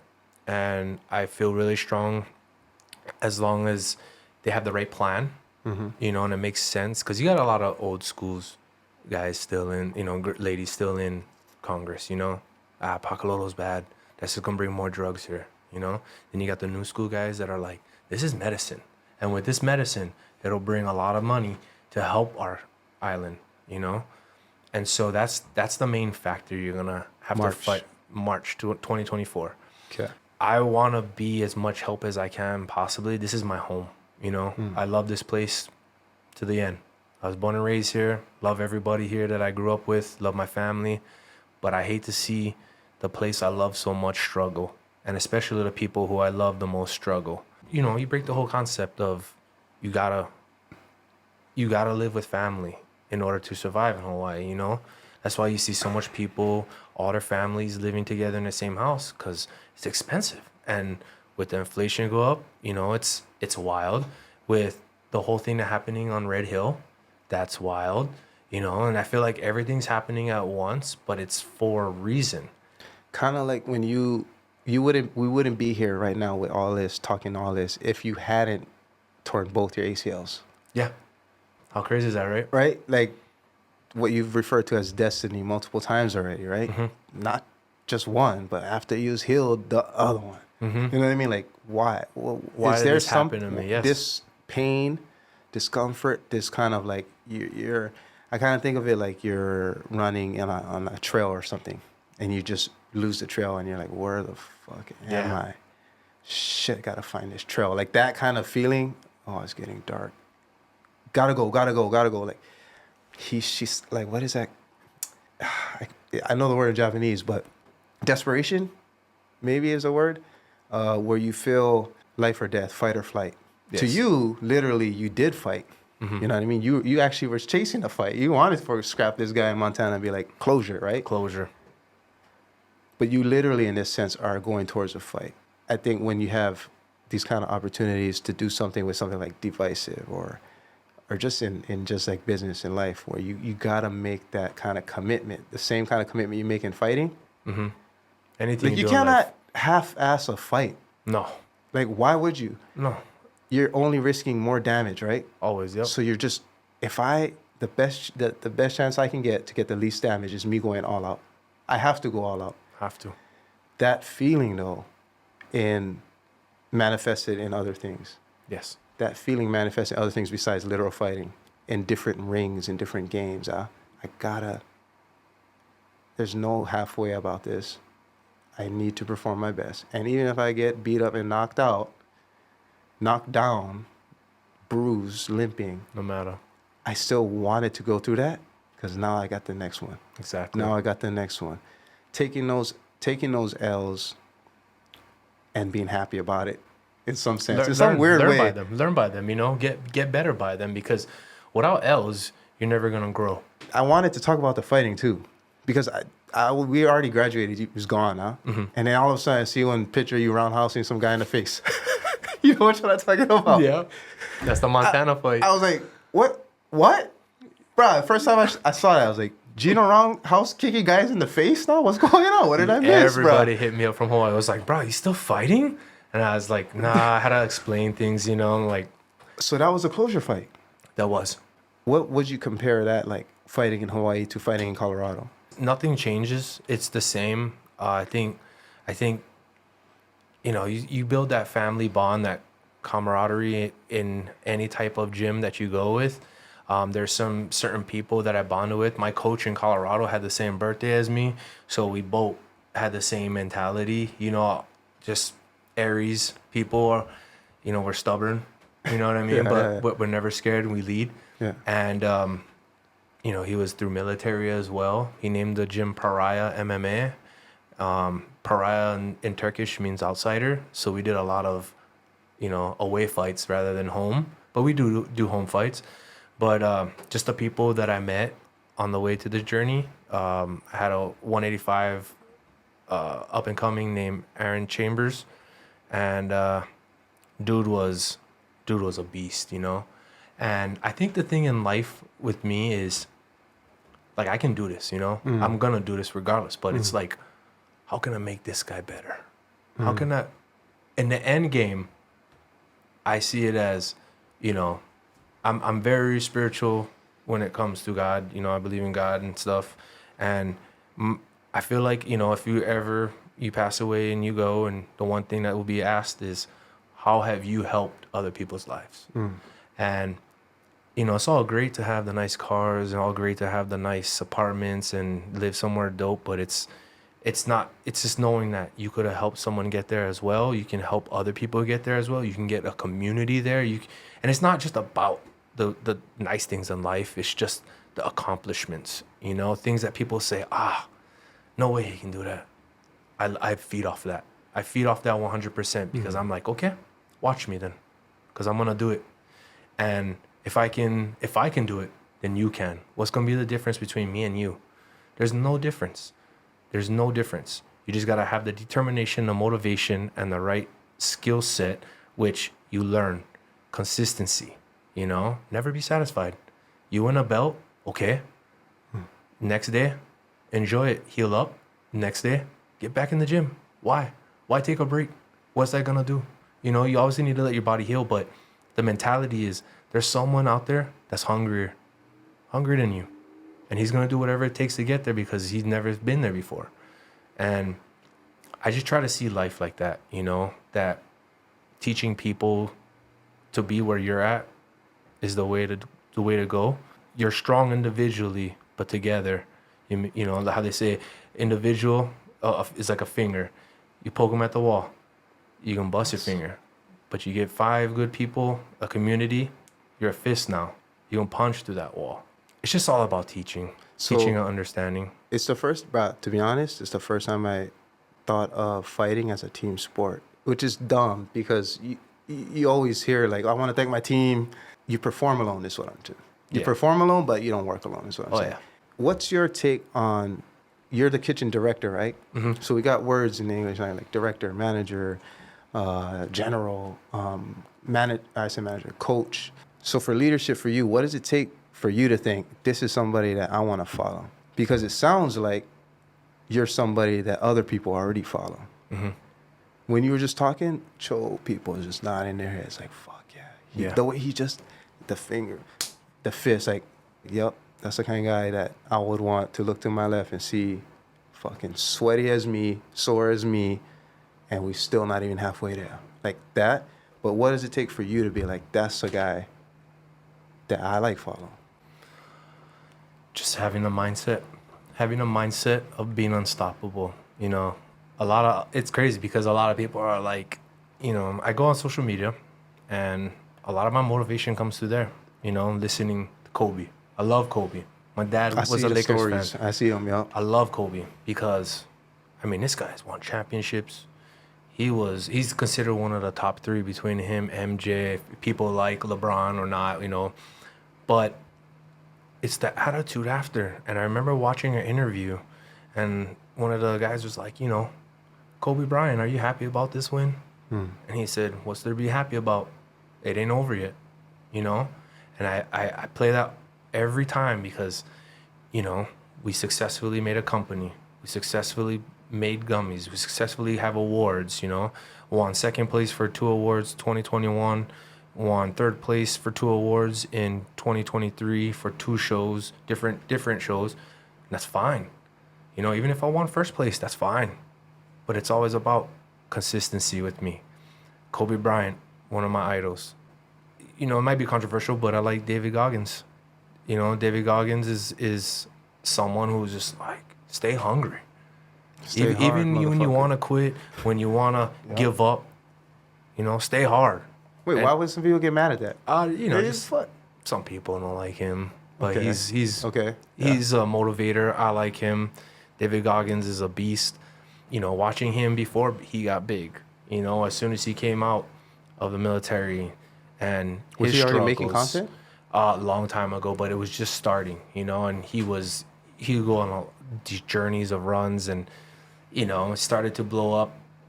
Probably right before I left to Colorado, and I started watching him, and I was like, dude, this guy's pretty wild.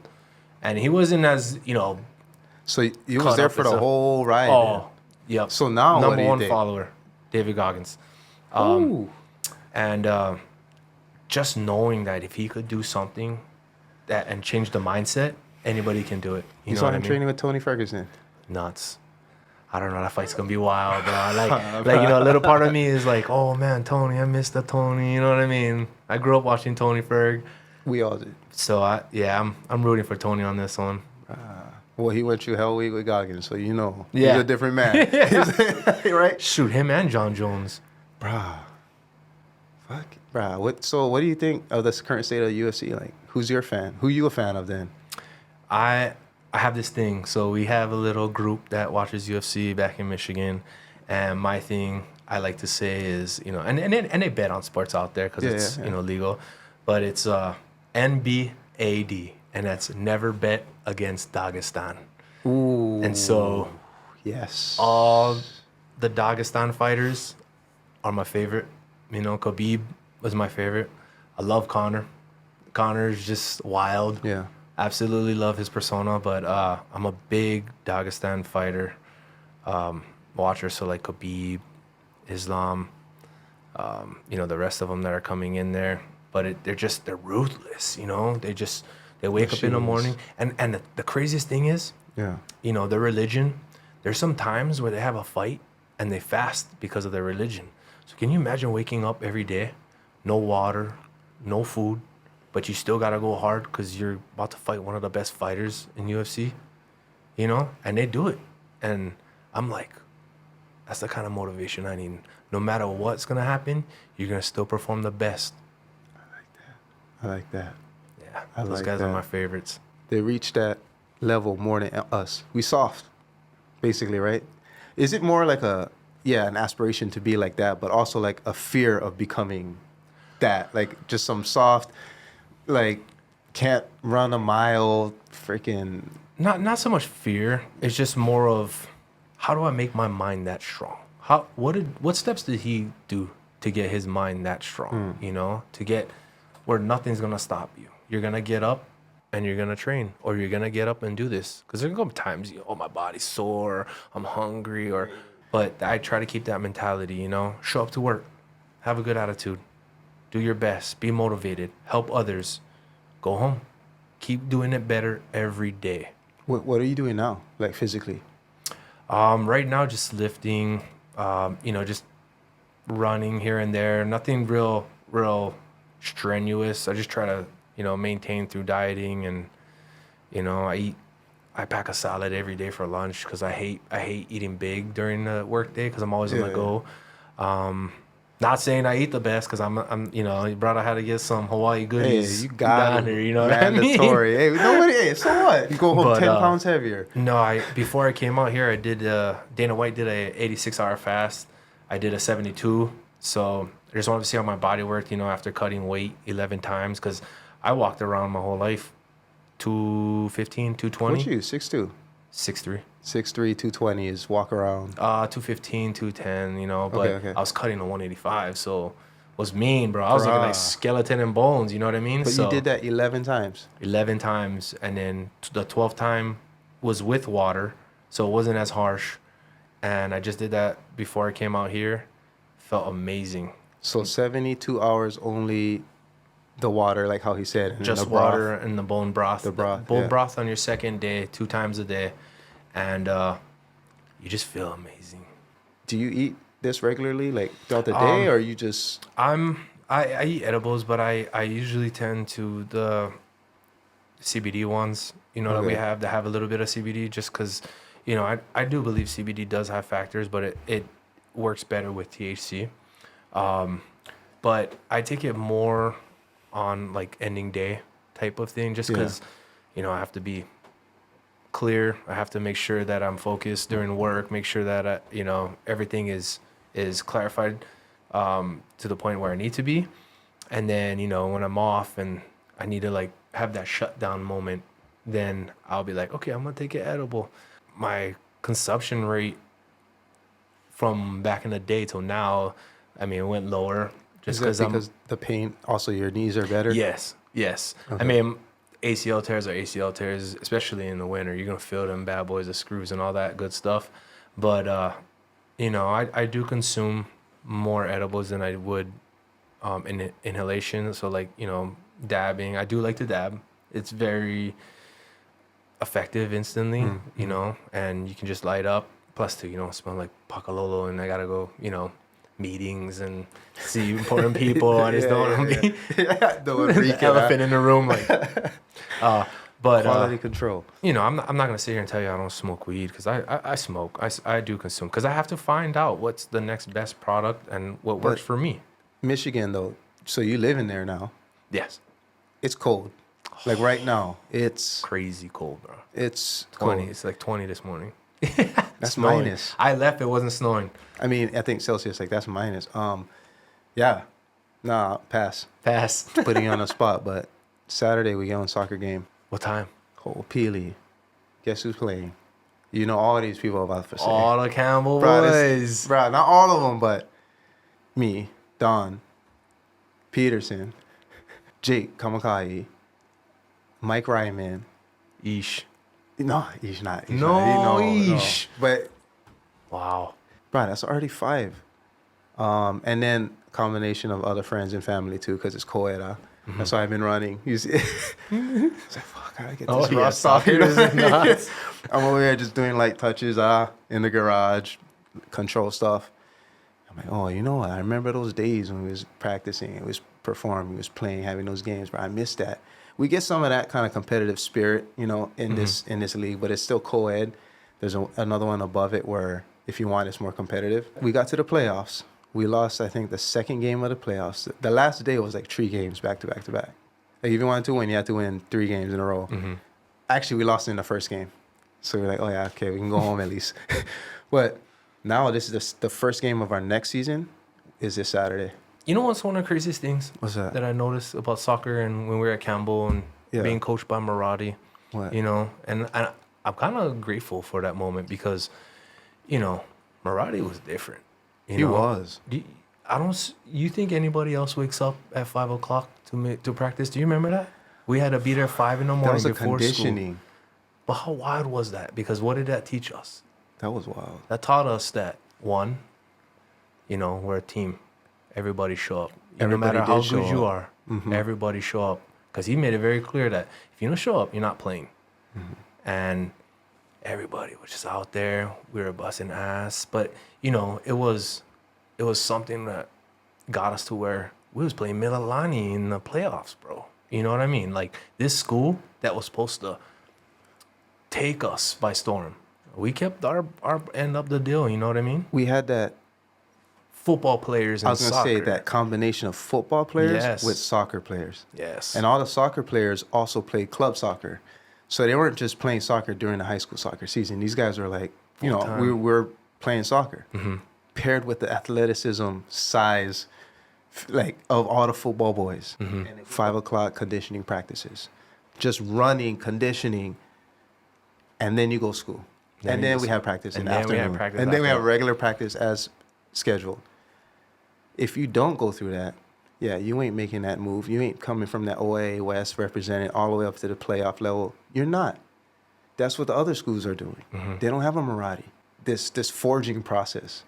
We all went through that fire together. Yeah.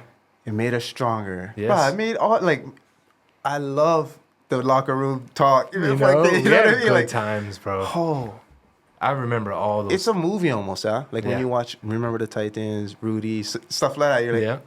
I see a little bit of Campbell in there sometimes. You know what I'm saying? And it's, bro, that's the brotherhood that is built though. And I think is the reason why we can even just connect after 20 years and just like, bruh, Just laugh. if we never had those moments, you still keep in contact with those guys or what? Some of them, you know, and that's one of the main things that I want, you know, bring up was this, you know, in order for do the things that I needed to do was just work. It was a lot of work. I had to work on myself, work on my family.